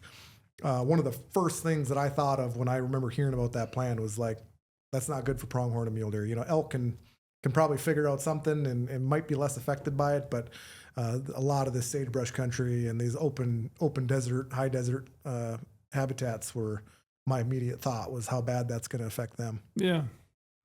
That's what scares me a little bit about this whole public land grab, if you will. It makes you wonder what the ultimate goal is, because I don't buy into the fact that it's for affordable housing. This, as I drew this tag recently, and I was kind of following the whole issue of public land and the big beautiful bill. I can't even say it without laughing, but it sounds funny. But I was thinking, this is the garden antelope habitat is the garden variety habitat that Mike Lee refers to, right? That was his word that he used. It's garden variety land. Nobody's using it. That's what worries me about things like that. Is you're like, what is the overarching goal? Is it just more energy development, which I know that they've talked about, because I don't necessarily believe, like I said, it's for affordable housing, but I worry about things like energy development and solar and wind and all those types of things that it's not going to be good for pronghorn. Well, people saying it was to pay off the debt. Like, well, from a bean counter point of view, you have to get out of a deficit first and go to a surplus to pay off $37 trillion of debt. And what was it, $3 billion is going to raise? Were you giggling when you read that? Yeah. Yeah. Was that like, our average interest expense is going to be $1 trillion over the next decade. So you're paying for like 30 hours of interest expense. Yeah. Not debt, not programs, not anything. Just here's some money. Yeah. His whole response just, I think, agitated me even more so when he basically said the federal land, the feds have all this land that just sits. It's doing nothing for you. That just, to me, it's just such a disconnect. Yeah, but if you took, and I'm working with rough numbers here and a little bit off memory, so somebody could take a calculator and correct me, but I believe if you took all of the Forest Service and BLM land, and it'd be somewhere around like 440 million acres or something like that. And if you could get $10,000 for every single acre, it would basically give you like a 1 year break from piling onto this national deficit. Like you'd get $6-7 trillion from selling every single acre if you got $10,000 an acre for it. And I have no idea if that's realistic or not. It seems incredibly unrealistic, but maybe I'm wrong. And it would buy you 1 year, and then we'd be right back, doing the same thing we're doing now. So, just using that as sort of, putting everything into context to me just seems like a terrible idea. And also from a personal standpoint, don't get me wrong. I grew up in North Dakota. Hunting ducks and geese was my introduction to hunting, and that was primarily on private land. So it's nothing against private land or anything like that, but these days, I got 2 big stand-up freezers at home, and they are 100% full with meat I procured on public land, whether that's elk, deer, whatever. So to me, that's a significant affront to me personally when you talk about reducing that opportunity or taking that away. I take a severe issue with that. Mm-hmm. But also, I think it's important to be. I think it's important to be very frank and to be very honest about that conversation when it comes to, you mentioned energy development, and I'm from North Dakota. 2/3 of our state revenue comes from the oil and gas industry. And I don't know the specific figures for like a state like Wyoming, but I would imagine it's pretty significant there too. That's what I. And they're not the only two states, right? New Mexico, Texas. So I think any delusion that we have about stopping these industries, like we need to just stop that, because that's not going to happen. But what we do need to do is we need to be good partners in these conversations. We need to have that context there when we walk in and sit down at those tables to understand the other players at those tables. And it can be very difficult. And it can be very challenging, and sometimes we're not always going to get our way. But like one thing that I've noticed, when we first entered into that conversation about the sublet migration corridor designation. So for the last 6 months, David and I and all our board members, we had been ears deep in just like business and administration, building a website, putting together a Shopify store. Like we didn't have time for a lot of the other habitat and things that we really wanted to do, right? And we talked about it. We would much have rather been doing habitat work and everything, but that's the things that we had to do. We had to take care of the foundation, right? Yeah, makes sense. Well, we come out of that and we open, and one of the first things thrown on our plate was the sublet migration corridor designation. So we kicked it in a double time. You're like, okay, we need to get caught up on this discussion because the comment period is due in 30 days or whatever it was. And so we're reaching out to partners, trying to get caught up on all of the different variables there. And we noticed that one of the things that was, sort of a sticking point in this conversation was some of the energy development in that particular area of where this designation was going to be.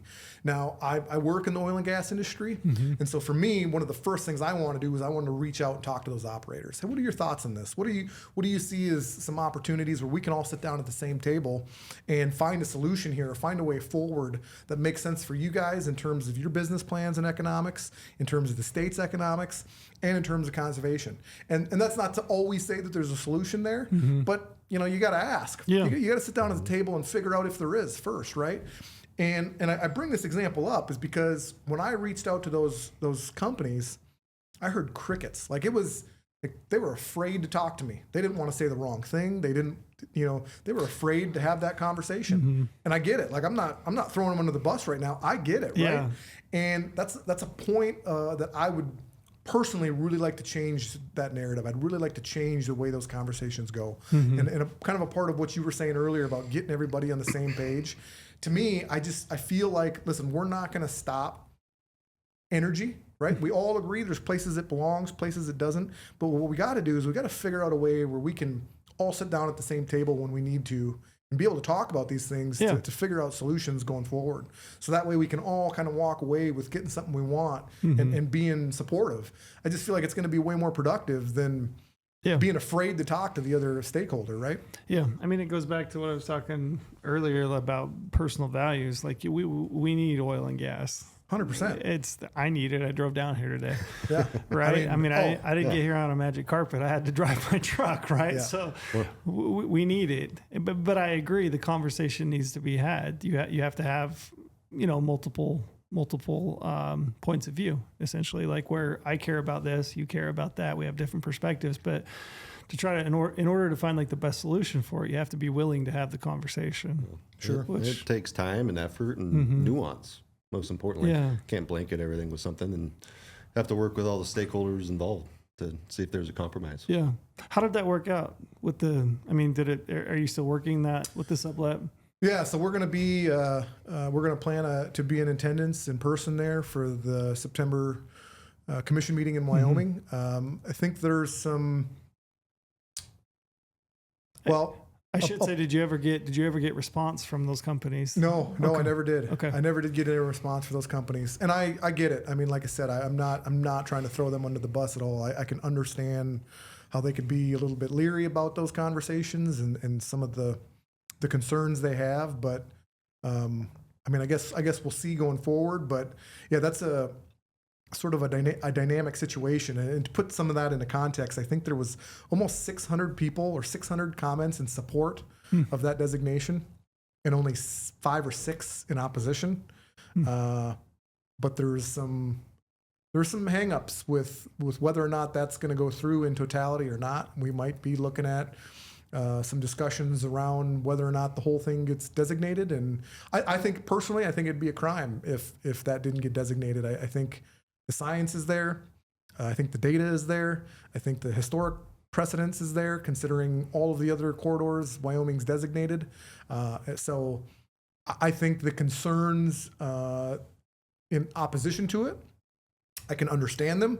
They're not completely off the wall. I mean, I think you could make the argument some of them might be a little bit out there, but I get it, right? Like, I mean, in the political climate today, it's not like I've never heard some of those arguments made before. But I think even with them, I think it'd be a crime to not designate that and really let the state of Wyoming, put some resources behind that once it is designated, and work with the stakeholders on the ground to do some really good things for pronghorn. I mean, we're talking probably the biggest, if I'm not mistaken, that's the biggest pronghorn herd in the country. How big? Do you know North how big? America. I don't know the numbers off the top of my head, but I know based on listening to the biologists talk about it and some of the people more in the know, that seems to be the understanding I have, is that's the biggest herd in the nation. Right. Yeah, incredible. Neat. Can the public get involved in that? I mean, as far as like comment wise, would you encourage people? Are there, websites or email addresses or phone numbers that they can call to reach out to? Where can people read up on it? Well, the Wyoming Game and Fish has got a page. I mean, if you just Google the sublet pronghorn migration corridor, it'll be one of your first results. They got maps out there, data, their risk analysis, and all that stuff. So, I mean, I think Wyoming Game and Fish and their partners did a fantastic job putting all that information out. I mean, excellent work, great maps, really informative. All the information's there. To my understanding, they're actually going to be adding some data here between now and the September Commission meeting to even, further make that case of why this is needed. But the public comment period on the actual executive order action has ended. Passed. But the public can participate in the commission meeting. So if anybody has anything to say and wants to testify or give testimony in person, even if you've submitted written testimony, you can certainly show up to Lander, Wyoming on September 9th or 10th. We're not sure which day it'll be yet, and submit verbal testimony as well. Okay. Good. That's good. I got a brother that lives in Riverton. Maybe he won't be out elk hunting that day. We could send him over there. Yeah, luckily I didn't draw an archery elk tag this year. Otherwise, I was going to be concerned about that would be a hard one. You'd have to make a choice. Yeah, for sure. Which one do I love? Yeah, I know. I was curious about this. You read so much talk about disease CWD with deer and elk. Is there any indication that there's any kind of issue there with pronghorn? I didn't know that off the top of my head, so I thought I would ask. I've read something that pronghorn share the same 6 alleles, right? And I'm not a scientist or biologist, that elk and mule deer do, or just the deer family, and that it may be possible, but everything else I've read, it says no. Gotcha. They're not within the same species, and it can't transfer. So yeah, I'm not sure. That's my understanding too. Yeah. And I think they've tried. I mean, they've tested. Yeah, they've tested to see, hey, if we, I mean, I think, don't quote me on this, but I believe they have pronghorn at the research facility where they are studying CWD on elk and deer, or maybe it was just elk, and they've never had a pronghorn pick it up. And you would think that given that's a place where they have had CWD infected animals for decades, that if it was going to happen, they would have seen it already. But right. I don't think it's happened to date. I think earlier on I asked you, and I don't know that I let you finish, but I was asking you about the various states. You said that Nevada is seeing good numbers. Great numbers. Just reviewing the commission meeting, right? The videos. Their pronghorn populations are at near record high, right? So some of the problems we're facing in Nevada or could face would be like a severe drought where we have all these pronghorn and not enough resources on the ground. So it's kind of a, opposite problem that some of our northern neighbors are having. So it's, what are the projects that will benefit that? Is it building guzzlers? Obviously we talk about horses and burros, and that's a whole different can of worms. Getting rid of cheatgrass or doing different seedings, translocations. I believe there's a translocation going to happen this winter. Maybe within state, and I know without a state, I think is the plan. And then a collaring project in eastern Nevada. Just to see, we just don't know, even with the Pronghorn Ecology and Management book that Bart O'Gara and Jim Yoakum wrote, we don't know a ton about pronghorn compared to other species. Right. So just the study, but as we said, it's very expensive. And for a young organization like this, we could dump a ton of money into a collaring project, but we're not going to see results for years. Right. Is that the best thing we should do with our initial funding from members, just over 2 months after we've gone live? But, there will be opportunities, at least in Nevada this winter and in the spring, to do hands-on volunteer work on the ground. Gotcha. Yep. Good. Do you know, what about Arizona? Do you know much about Arizona and their population, where they're at? Yeah, I mean, they've been down, but Arizona has been sort of one of those places where we have, I don't want to say ignored, but the fact that there is the Arizona Antelope Foundation, we've sort of just kind of let them do their thing. I mean, I've talked to those guys. They do a lot of great work. They've had some pretty big fencing projects going on and other things too. So it's just sort of been a place that's been sort of underneath our radar. Gotcha. And one of the issues too for us is, like, if we don't have a board member in that state, it can be pretty challenging to stay on top of it. You're right.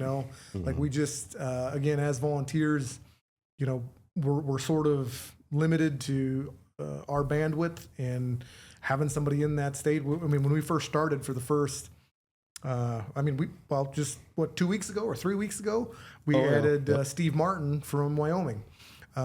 We did not have a board member from Wyoming, and so that wasn't on purpose. It was just sort of, nobody from Wyoming raised their hand. Right. I mean, we had one in Tennessee, we had one in Minnesota, and from Napa Valley, but we didn't have one in the largest pronghorn state. Yeah. So to answer your question, no, I'm not. I know their population was down as of the 2023 year, but I don't know what their trends have been, and we have not been able to have the bandwidth to speak with many of the folks from Arizona yet. I've had, like I said, two conversations with the Arizona Antelope Foundation, and obviously we intend to do work there and support the Arizona Antelope Foundation as much as we possibly can. I mean, if you could give me a magic wand in 10 years, I mean, I'm going to be hopeful that we can support what they're doing and give them money to do the same thing we're doing everywhere else. Yeah, sure.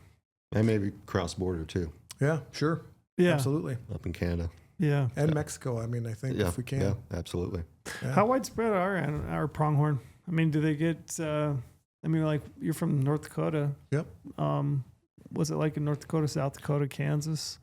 South Dakota's got a lot more than what we do. I mean, they're basically able to have a season every year, where we've had to shut ours down completely for long periods of time. I think. Oh man, I feel bad. I don't know the year now, but I want to say like early 2000s to like 2015 or something like that. We didn't even have a season, like anywhere. And then we opened ours up here again several years ago, and it's been, given out, a few hundred to a little over 1,000 tags for the entire state. And most of those are in the southwest portion of the state. Mm-hmm. So we just don't have a ton of pronghorn there. Is that a habitat issue? Is it? Yeah, I mean, well, winter. I mean, obviously cold temperatures in North Dakota. Yeah, I think winter is pretty gnarly. But I think habitat probably falls into that a little bit. I mean, North Dakota used to be obviously part of that sea of grass that we've heard referenced in a lot of the history books, but now, I mean, basically the central to the eastern 2/3 of the state is soybeans and corn. Mm-hmm. So that's certainly not good pronghorn habitat, but I don't know exactly, when or how that all happened and took place, but I think for the most part, in recent memory, pronghorn have been pretty much limited to the southwestern portion of the state. You get some that make it east of the Missouri River there, and just like mule deer, you get some little that pop up everywhere. A scraggler, yeah. Yeah, for the most part, it's pretty much confined to the southwest portion of the state. Gotcha. Yeah, you gonna say Well, I something? was just gonna say, I think down to Texas too, maybe Oklahoma, just that whole area over to California. Yeah, There's wide ranging, but only on this continent. yeah. I wonder how it rates. Do you know how it historically? I mean, Yeah, do we know Western Canada all the way down into Mexico. Gotcha. Not New Mexico, to Mexico. Yeah. Yeah. We've shared a map out on our Instagram, and we swiped it from one of the research papers that were out there. But you can see the historical range versus the current range, and there's a pretty significant difference. It's pretty substantial. And the recovery from like the late 1800s, early 1900s is pretty fascinating. Yeah. If you read the Pronghorn Ecology Management, there's a section on recovery. And if you look at some pictures, there was individuals in Washoe County, where I'm from, outside of Reno. They were raising antelope like in their yards. Really? And there's pictures of little fawns in like someone's chain link fence, and then they were just letting go when they were adults, just try to help recover it. Really? Yeah. God, that's interesting. Yeah, that is. You wouldn't think they would do well, but You wouldn't. no. You wouldn't. Yeah, you would. It's hard to imagine that there. I think the figures are is they think there used to be 30 million pronghorn running around the U.S. or No. their primary range from southwestern Canada to Mexico. Did you say earlier in the podcast how many we think there are now? I think right Total? now it's just over 1 million. Yeah, I think no. Right now, I think continental U.S. or North America. I think right now we're looking at like 800,000 to 900,000. We're not even at 1 million. Not right even now. at 1 million. Yeah, We we were. were several years ago or something like that, but right now we're down into that 800,000, 900,000, Interesting. which is, a far departure from 30 million. That's Yeah. a huge, huge difference. Yeah, that's crazy. I was prepping to talk to you guys today. I was just reading some history of pronghorn, and as far as like early explorers. One I thought was really interesting. This is following the discovery. Let's see. So Lewis and Clark, right? I thought the description was really interesting. It said that his description was after he had hunted and taken one.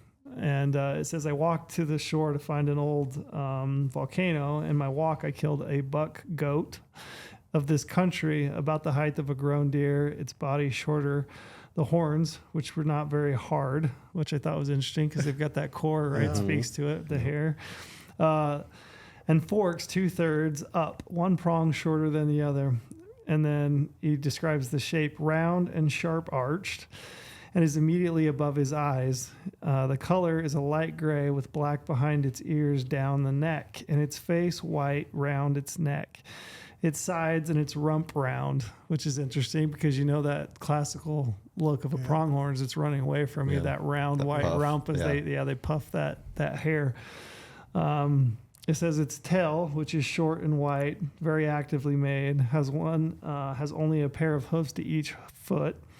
And then I thought this was interesting. He says his brains on the back of his head.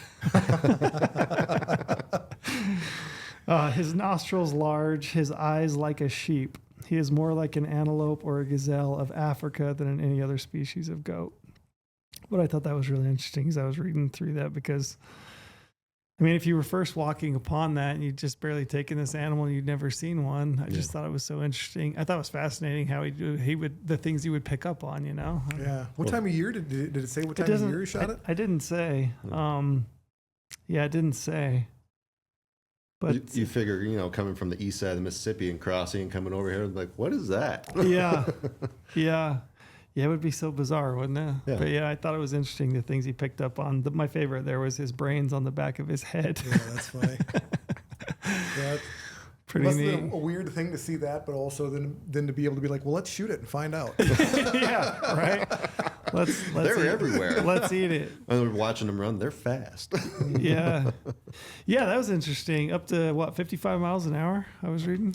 They Very say. fast. Yeah, but I've heard people talk about they actually think that they're actually faster than cheetah. It's just that No, they are. the one actual official recording or whatever they had didn't clock them that fast or something like that. Or what was that you telling me about that, David? I don't think so.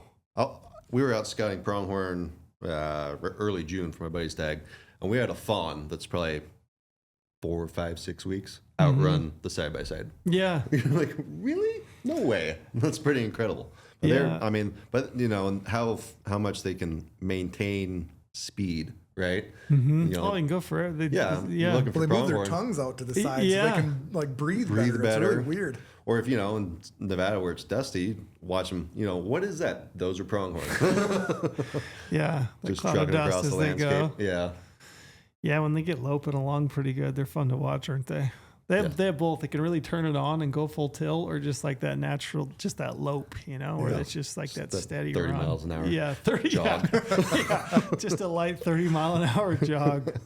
I love sneaking up on them with my bow so much. So I mean, I'm a bow hunter anyway. Like I tend to favor that always, but spot and stock, like the traditional spot and stock, where you're like actually sneaking up on something, like doing that with mule deer and pronghorn is just a really fun experience. I feel like I don't get to do that much with elk, or certainly not whitetail. Yeah. Not that I've really hunted whitetail that much with a bow, but that really kind of traditional spot and stock with mule deer and pronghorn in open country is, man, Yeah. I could do that every day of the year. Have you ever It's had any just so luck much fun. decoying them? Yeah, I've never been the shooter, but I've had some luck doing it. I've never seen one, or I'm trying to think. Yeah, I don't think I've seen one killed behind a decoy, but I know I've seen a lot get missed. Yeah.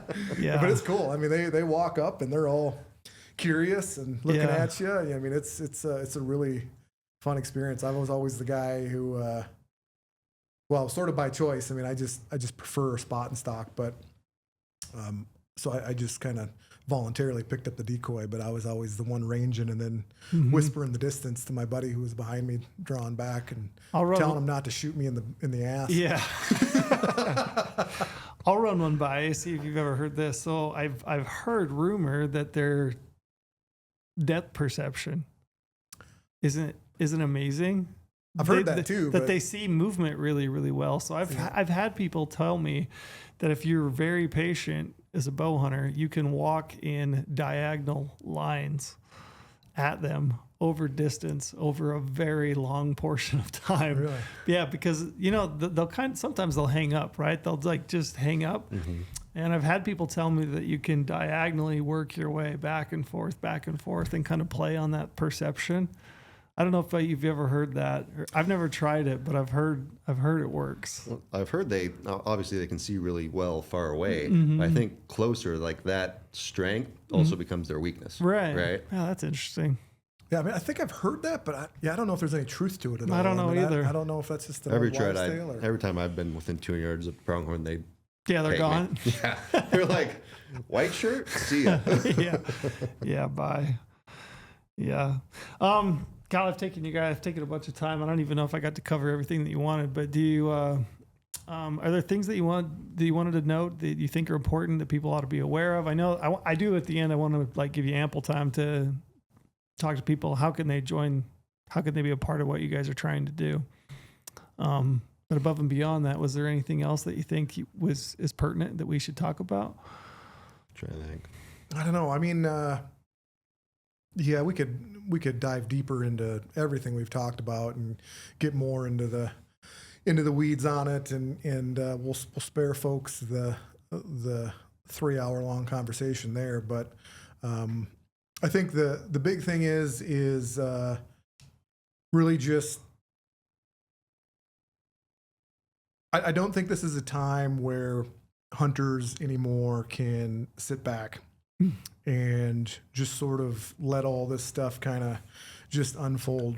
When we look at whether it's development, human populations, the politics of hunting and conservation, you know, we're coming to a precipice, I think, in terms of, you know, hunters are going to need to start putting their money where their mouth is and start showing up for these things if they want to continue to do them, right? And I think the old adage goes, you know, we save the things that we love. We save those things that we want to participate in. And when it comes to pronghorn, you know, their populations tend to fluctuate quite a bit anyway. Even, you know, if everything's good, you know, you get a bad winter roll through, but, you know, they have things that they do to sort of compensate for that, right? Like, so pronghorn can have up to 7 embryos for their gestational period, which basically ensures that they can have twins every time. And, you know, they utilize those really tight fawn drops to make sure that they can kind of flood that landscape with offspring to make sure that they can reproduce, which is typically why we see pronghorn recover fairly quickly from things like bad winters and whatnot. But, you know, given the things we've talked about today with the degradation of habitat or just the outright loss of habitat, you know, the development and the things that are kind of on the horizon when it comes to these things, I really think that it's time to bring some attention to pronghorn, and I really hope that we're able to bring a voice to those animals, their landscape, and be something that you want to support with the work that we do. And I guess now that I'm talking about it, I think there is one issue that we should bring up, because I know people talk about it, and that's predators. And I know it can be a contentious issue, but maybe before I finish my elevator speech, we should just get right into predators, because I think that's a topic everybody wants to talk about. I agree. And there's a lot to talk about there. Yeah. I had it on my list. I just didn't know if I would get to it, but I didn't know that they would have 7 embryos. I knew that they would pretty normally, like, they produce twins. You often see twin, but I didn't know it was up to 7. Yeah. That's interesting. What in terms of predation, what I would assume coyotes, right? Is that Lions too. Yeah. lions? Really? Mm-hmm. That's interesting. Well, I saw a trail camera picture from Nevada once, and there was a lion predating on a dead pronghorn. Right. That's one of the things that our group will want to do is out of these, whether it's a solar study or collar study, we don't, there's, again, in the pronghorn ecology and management, there's a predator section on it, and bobcats, golden eagles, coyotes, lions, things like that. We don't know, especially in different states, what the predation rates are like and how it has effect. And talking about doing translocations too, if you take naive pronghorn from one area where they've grown up their whole life and put them in a different area, should we do predator management there? Maybe. But at the same point, our stance is we support the North American model, and that includes predators. Sure. Yeah. But I think it also leaves the door open for management. Yes. Yeah, it's been really interesting to me. I don't know if do you know Brock McMullen and those guys from BYU? Yeah. I've read some of his work. Yeah. So it was really interesting to me when I came through Utah State. Whenever we talked about population declining, right? It was like almost always the first thing that we jumped to, the things that we were taught was habitat, which I still think obviously habitat it's a big deal, right? But predators at the time was almost like a dirty word. It was like, oh, it's not predators. Any kind of population decline it's not predators. It's habitat, and it's migration corridors being changed. I thought it was really interesting to talk to Brock, and he's actually saying, yeah, there actually are some areas, and they're finding that out through, and this is mule deer studies that he's speaking to specifically, but he's basically saying, yeah, we've got areas that we can definitely show you now with the collar studies that we've been doing, that these are areas that they're limited because of predation, because of lions, and I don't know. Are you aware of any study that's been done on a pronghorn in regard to Yeah, I think there's been a few, and I don't, I know sometimes with those studies, I don't think they call them like meta-analysis, where they're kind of doing a study on the data of another study. So some of the overlap there, I probably don't know that well, but I know that there are some studies that have shown similar things, and that they can have a pretty big impact on, fawns.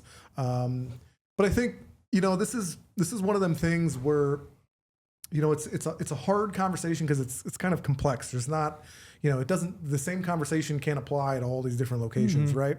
Because I'm familiar with the work you're talking about from McMillan, and I think it's one of those things where, like, if I remember correctly, they did it with some like all cause mortality studies, and they were looking at like these higher elevation populations versus like the low country stuff down in the valley. Yep. And they found that up top, up in I forget what elevation it was, they could actually make a difference. They could go in and kill 100 coyotes, a couple years in a row, and they could see a response in mule deer fawns.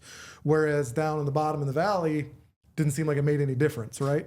And I can't speak to why that is. I would assume that it has something to do with coyote movements on the lower elevations versus up in the higher elevations. But it just goes to show you that there's separate conversations that can be had. And I know David was alluding to it, but you can't just say that, well, predators are a problem everywhere. I think we're going to take the stance of, hey, predators belong in the landscape, but they also need to be managed. Yeah. But we also can't be, ignorant or naive or whatever the word is, and just think like, oh, well, we need to bring back strychnine, right? Like that's just not a palatable conversation in the environment today. I think pesticides were banned in 1973 was the year. Like I'm not under any illusion that we're going to bring them back or anybody is going to bring them back. And, I think, when you look at, mule deer are a perfect example. When you talk about the heyday of mule deer, that, 50s or 60s or even into the 80s there, there probably was some fluctuations of populations that weren't caused by predators. But given the fact that we know that in a lot of areas, the predators are substantially more present than they were in the 70s, I think it would be foolish to think that predators don't impact these populations at all. I mean, we have collar data to prove it, whether that's black bears or mountain lions or whatever. But I think we need to have a really balanced approach to those conversations and understand that, like, well, let me put it this way: like, where is our role in this, right? Like, we have no interest in being the target of lawsuits because we're trying to support the use of pesticides across the West. But by the same token, like that doesn't mean that like some well-timed or well-placed predator control might not help a struggling population, might not help a translocated population that needs it at a particular time, or maybe it's in drought, or maybe a big winter comes through, knocks down the cervid population. You got this mountain lion population or coyote population that was accustomed to this really dense cervid population, and now there's way more prey than there is, or way more predators than there is prey, and so that could potentially impact that struggling herd the way it is. So I mean, there's a lot of different variables in there to think about when we enter into these conversations. But I think the point I'm trying to convey is like, we're 100% on board with predator management, but we just need to have a real, we need to have an understanding of that it's not a black and white conversation, and that there are some places where, it's going to be needed or we can make that argument, and some places where we probably can't. Yeah. Yeah, and I think he highlighted it really well. I mean, when the study that they did, essentially my take home, kind of the overall is, you got to know where you need it, for one. Two, you have to time it correctly. So you're talking fawning, essentially, a lot, and maybe to a lesser extent antelope, because I would think you would still have coyotes that would take down a doe. I know that when they were talking about mule deer, it was primarily fawns, right? And you're talking coyotes when those fawns are dropping.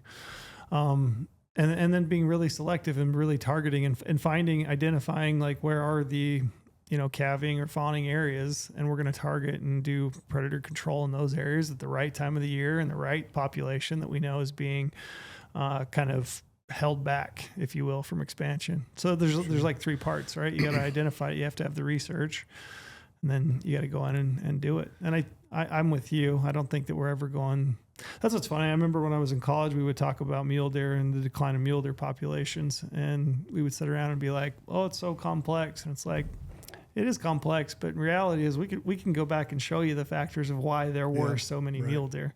I mean, it's really not that complex. Mm-hmm. We had a lot of sagebrush. We didn't have nearly as much development. We used pesticides. We killed predators like crazy. Yeah. It's not completely.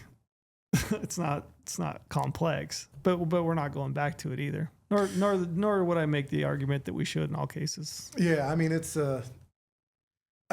kind of comes to this conversation it's shifting baseline syndrome in some sense that I think the hunting community is, a major offender of. We always think back to the glory days or whatever, but people don't understand that, like if you talk to any of these wildlife biologists or ecologists that are really worth their salt, I mean, they'll all say the same thing. Like if you want herds like you had back in the 60s or 70s, like you're not going to get that without making all those variables the same as they were back then. Mm-hmm. And that's an incredibly difficult or impossible, if not impossible thing to do, you know, like, so, I think it's kind of goes back to this idea of like hunters need to start, showing up. And I don't know if that's like the public lands conversation where we're saying everybody just needs to be out being more active. I think the last numbers that I saw were like the average sportsman who supports conservation organizations supports something like 1.8 or 1.7 conservation organizations. I think that needs to change. I think hunters need to start funding 4, 5, 6 of them and being understanding that, hey, listen, like they're not going to do everything you want them to do.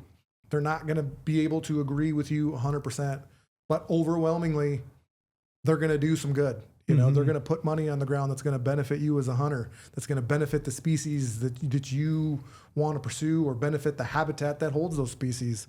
And we cannot afford to be picky about, I disagreed with them on this one issue, so I can't ever support them. It's just like, well, there might have been a time when the habitat and the landscapes and the environment around hunting would be okay with that. But these days, I think if your alternative is not doing anything, like that is not going to set us up for a very good position. Yeah. And we need to start being supportive of these groups and helping them.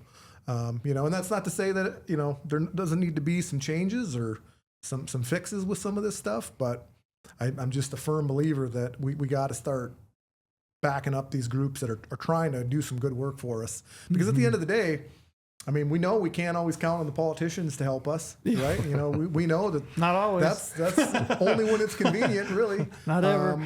But these groups that have full-time staff dedicated to putting habitat on the ground, conducting research, being involved with this stuff. I mean, who else are you going to support? You know, support them or your game and fish. You got to do it both ways. Yeah. But in terms of predators, sorry, I keep going off. You're good. Into the distance. It's all good. I'm right there with you. I mean, I could go on too. One of the things that bothered me, I don't even know if I should say it, but one of the things that bothered me a little bit around this public lands thing is people calling out people that they didn't feel like were as active as they should be. And to me, I'm like, I saw some different organizations like, hey, where were you at on it? And I think people hang their hat on like one topic or one person, or something that jumped to my mind is I hear NGOs being criticized because they do have staff that collect a paycheck to operate, right? And I think sometimes it leaves people with like this taste in their mouth. Oh, well, this person, he's just doing this thing that he loves and he's making money from it, from donations from people that actually care about the resource, right? It's like, there's operating costs. These things have to exist. And if this person's going to do the job and live full time in this realm, like they have to be able to do it. Right. Yeah.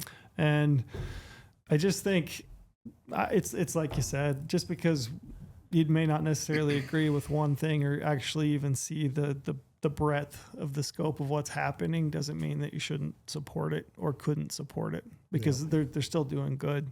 And I think generally we just, as a hunting community, we just need to be more united. Like we just need to quit bitching about this and that and all the little things, I just feel like we could be so much more cohesive and really support the things that actually matter. I know Yeah, that's it's my little rant. I mean, it's true though. I mean, I know I feel that way. It's and I get it. You know, I mean, I'm not saying that I'm talking down to anybody who, you know, says those things or talks like that. I mean, I've probably been guilty of it too.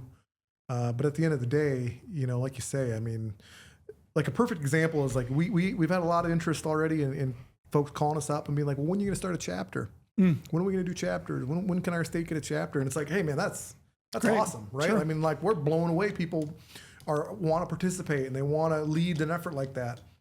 But I know for a fact, like if we're going to start having chapters, that's a whole nother sector that we now have to manage, and we have to figure out fundraising for, and you got personalities to manage. Like we're volunteers. We got our hands full the way it is. Sure. So like the idea of starting a chapter is just like, oh man, like we don't have the bandwidth for that right now. Sure. Yeah. You know, and Or so if the chapter would have the bandwidth too, right? sure. There might be a few individuals who are really gung ho about it, and then they get, you know, a year in and they're all burnt out, and the chapter just disappears. Sure. Right? Sure. That's also a concern. Yeah. I Yeah, mean, but you got to try, and I respect the fact that you guys are. yeah. I mean, it's I mean, I don't know, it's been fun, to be honest with you. Yeah. I mean, like, don't get me wrong, it's been a ton of work, but like I mean, like personally, it's just speaking for myself. Like, I live for this shit. Like, Yeah, I can tell. I love this stuff so much. I love hunting and conservation and like all the people that it brings me in contact with. Like, I mean, I love this stuff, and it's just awesome to get to work with a bunch of guys and talk about hunting and figure out, like, you know, we're looking at funding our first project, and the idea of us spending, you know, $50,000-$60,000 or whatever of money that we earned on a project that's going to fulfill or you know, go towards fulfilling our mission. I mean, to me, like, what gets better than that, man? You know, like, it's the best. it's awesome. It feels good, and it's just something that you're proud of, and I'm so proud of these guys for, you know, all the work that's led up to this moment, or this idea of like actually getting to write a check for something that we set out to do.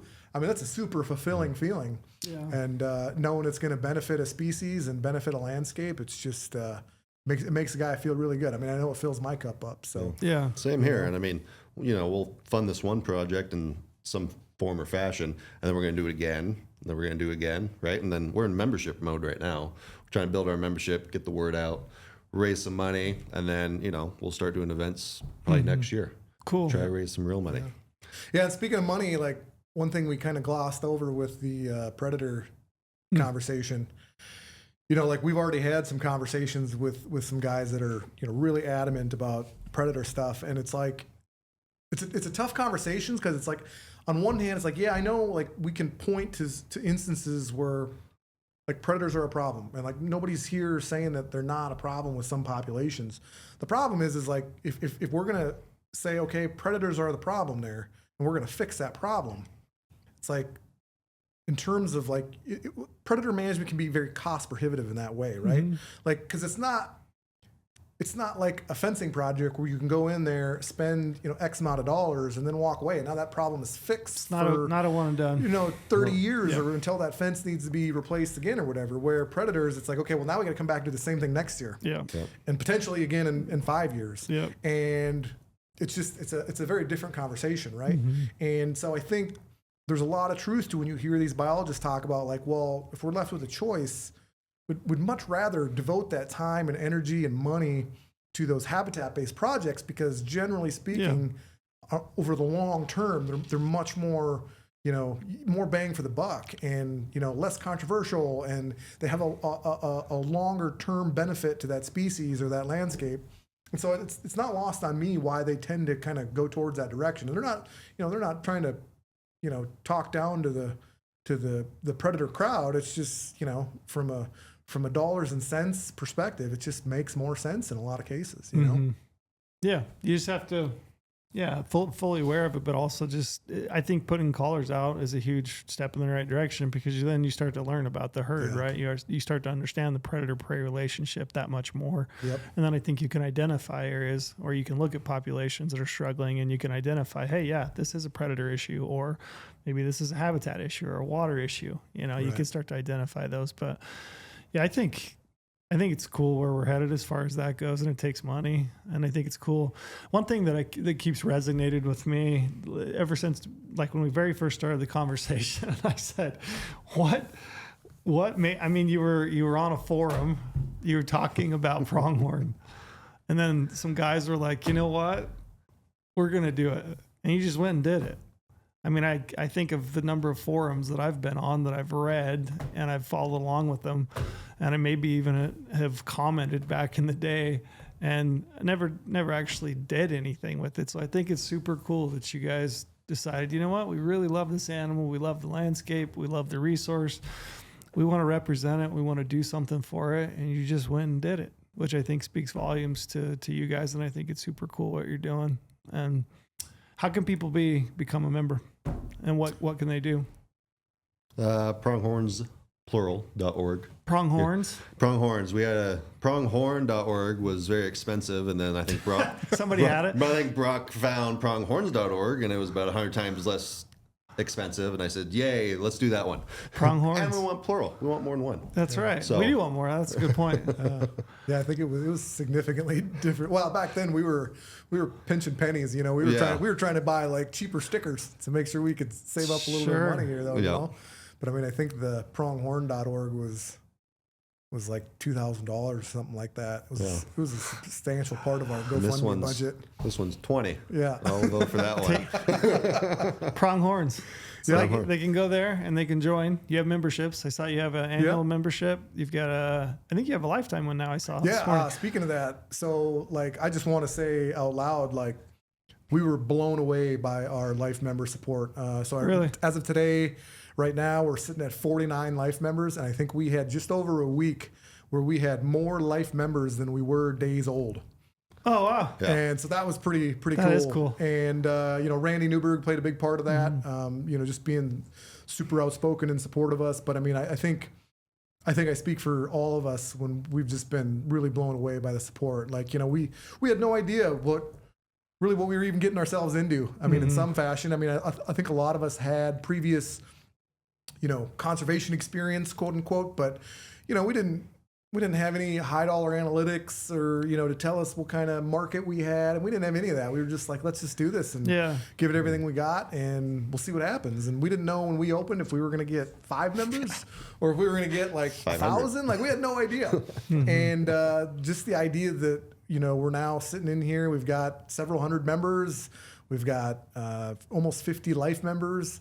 We're looking at funding our first project. We're looking at participating in, some of these groups and conferences, and I mean, it's just been sort of humbling, and we're just incredibly grateful and thankful for all the support we've gotten from a variety of people. I mean, and specifically, whether it's Randy Newberg or the Wild Sheep Foundation or the Muley Fanatics Foundation, I mean, like those groups have been super supportive of us. I mean, if I've needed to call Janet at Muley Fanatics or Corey Mason at Wild Sheep Foundation, I mean, they've been, just on the spot with any help they can provide to us. It's just been just awesome to see that in terms of just support. Just even silly stuff, just like, hey, how did you guys do this on your website? And, just been able to help us in that way. It's been super helpful. Are you selling merch as well? You guys got a t-shirt? Yeah, okay. Yeah, we got a store, and very cool. That's been a learning experience. Yes. I want to publicly apologize to Josh and Brian and Phil for like the logistics behind shipping was, again, I mean, we had no idea. It is like otherworldly. Yeah. Just to get that all figured out and get that running smoothly was just a huge deal. Or the logo. Yeah. That was that took a while. Yeah. I bet. A lot of back and forth. Yeah, there's a lot that goes into it, huh? Yeah, I can imagine probably filings with the IRS and probably a ton of unforeseen things you never even thought of just popping up. Yeah, I remember we were sitting down trying to figure out like a plan, and I remember like having the conversation, being like, guys, like it doesn't matter what we plan for, like there's just going to be so many things that happen that we couldn't have planned for. Yeah. And we're just going to have to be really good at calling audibles and adjusting on the fly. And I think it's a good thing that we all kind of agreed that like we need to use this foundation, as a plan, but like things are we just got to run with things. And we've had the right group of guys to do that. I mean, I'm not really a big believer in destiny or anything like that, but I mean, it sure seemed odd that we just seemed to happen to have all the guys who could do all the things we needed to get done and do it really well, like just a bunch of guys that are professional and smart and able to do these things in the way they need to be done and do them right. It's been huge. Yeah. And everyone has their role, and everyone, does what they're good at, and other people support the other functions of the organization, and just keep growing. Yeah. Yeah. So you have an annual membership, lifetime membership, and a sponsor. And a sponsor membership. Yep. Gotcha. And then do you take donations just if somebody wants to donate? Yep. Okay. We take donations if you want to donate. We're also looking at adding gift memberships to our website soon. Hopefully that'll be out relatively soon. And then we're also looking at, like that legacy type donor, estate planning type thing for any of those that might be interested as well. I mean, we're at the stage where we're not going to turn down significant donors. If you want to support Pronghorn, I mean, right now we're really just trying to tell people, hey, we need you $35. I mean, we just want annual memberships. I mean, it's the cold hard truth of reality. I mean, like we can be upset about it, and we can not like it, but at the end of the day, the truth is like we need to build a substantial membership, an annual membership pool of thousands of people that want to give us $35 every year. I know a lot of folks think that it's all about big donors, but the truth about sustainability when it comes to this stuff is getting that annual $35 membership every year. Without those, we're not going to go anywhere. And so, it's really going to come down to how many annual members can we support, because that's where our sustainable funding comes from, and that's going to allow us to start meeting our goals of funding multiple six-figure projects a year, and these bigger long-term goals that we talked about earlier about getting those funded. Yeah. I mean, that's really what is going to be really the lifeblood for us. Yeah. Conservation's hard. It takes a lot of time, and it's expensive. Yeah. Right. So even if people don't, if people have, time or a talent outside treasure, I mean, and you want to get involved and you're passionate about pronghorn, contact us and we can probably find a place for you. Yeah. It'd be cool to see it develop and then watch you guys actually get out on the ground and start getting some projects in. That was always my favorite time. I mean, like when I worked for the state, the most fulfilling thing ever was getting out in front of a cat or getting a bull hog on a chaining the very first day, and you start to see those trees, or you get to see a fence replaced, right? Like you guys were talking about, when you actually start to see all the hard work come to fruition and you start to see that go back into the ground, it's the most fulfilling. It's really awesome. I can see that. Yeah. I can see that already, just being like we've been working a lot with Andrew Jakes from Wyoming there. And I mean, Andrew's awesome. Like I can't say enough good things about him, but he's just been stellar. And you get a sense for that, right? Like you get a guy like that who's conducted those research projects and he knows that, that business or, whatever you want to call it from start to finish. And he's been helping us, figure out how to do these things and where to put money and, introducing us to potential people who might be able to figure out volunteer opportunities or hook us up with other projects, and being a part of those conversations. And, you can just tell how good it makes him feel. And you start talking to all these other people who are doing all this stuff. And it's just a really awesome experience to be a part of that. Well, I appreciate you guys coming down. Man, thanks for repping pronghorn and doing good things for pronghorn.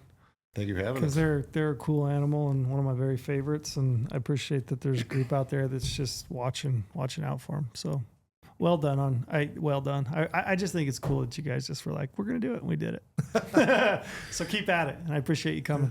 Appreciate it. Thanks for having us. Thanks. Or should we tell them where to contact us? Oh yeah, let's do that. Website? You said pronghorns. You said pronghorns.org. Oh, yeah. And then we also have, social media. We got NAP_official for Instagram. And then I'll give you can a follow look us up today on Facebook. So, Perfect. We'll spread the word. Appreciate it. Yeah. Thanks, guys. Thank you. Yep.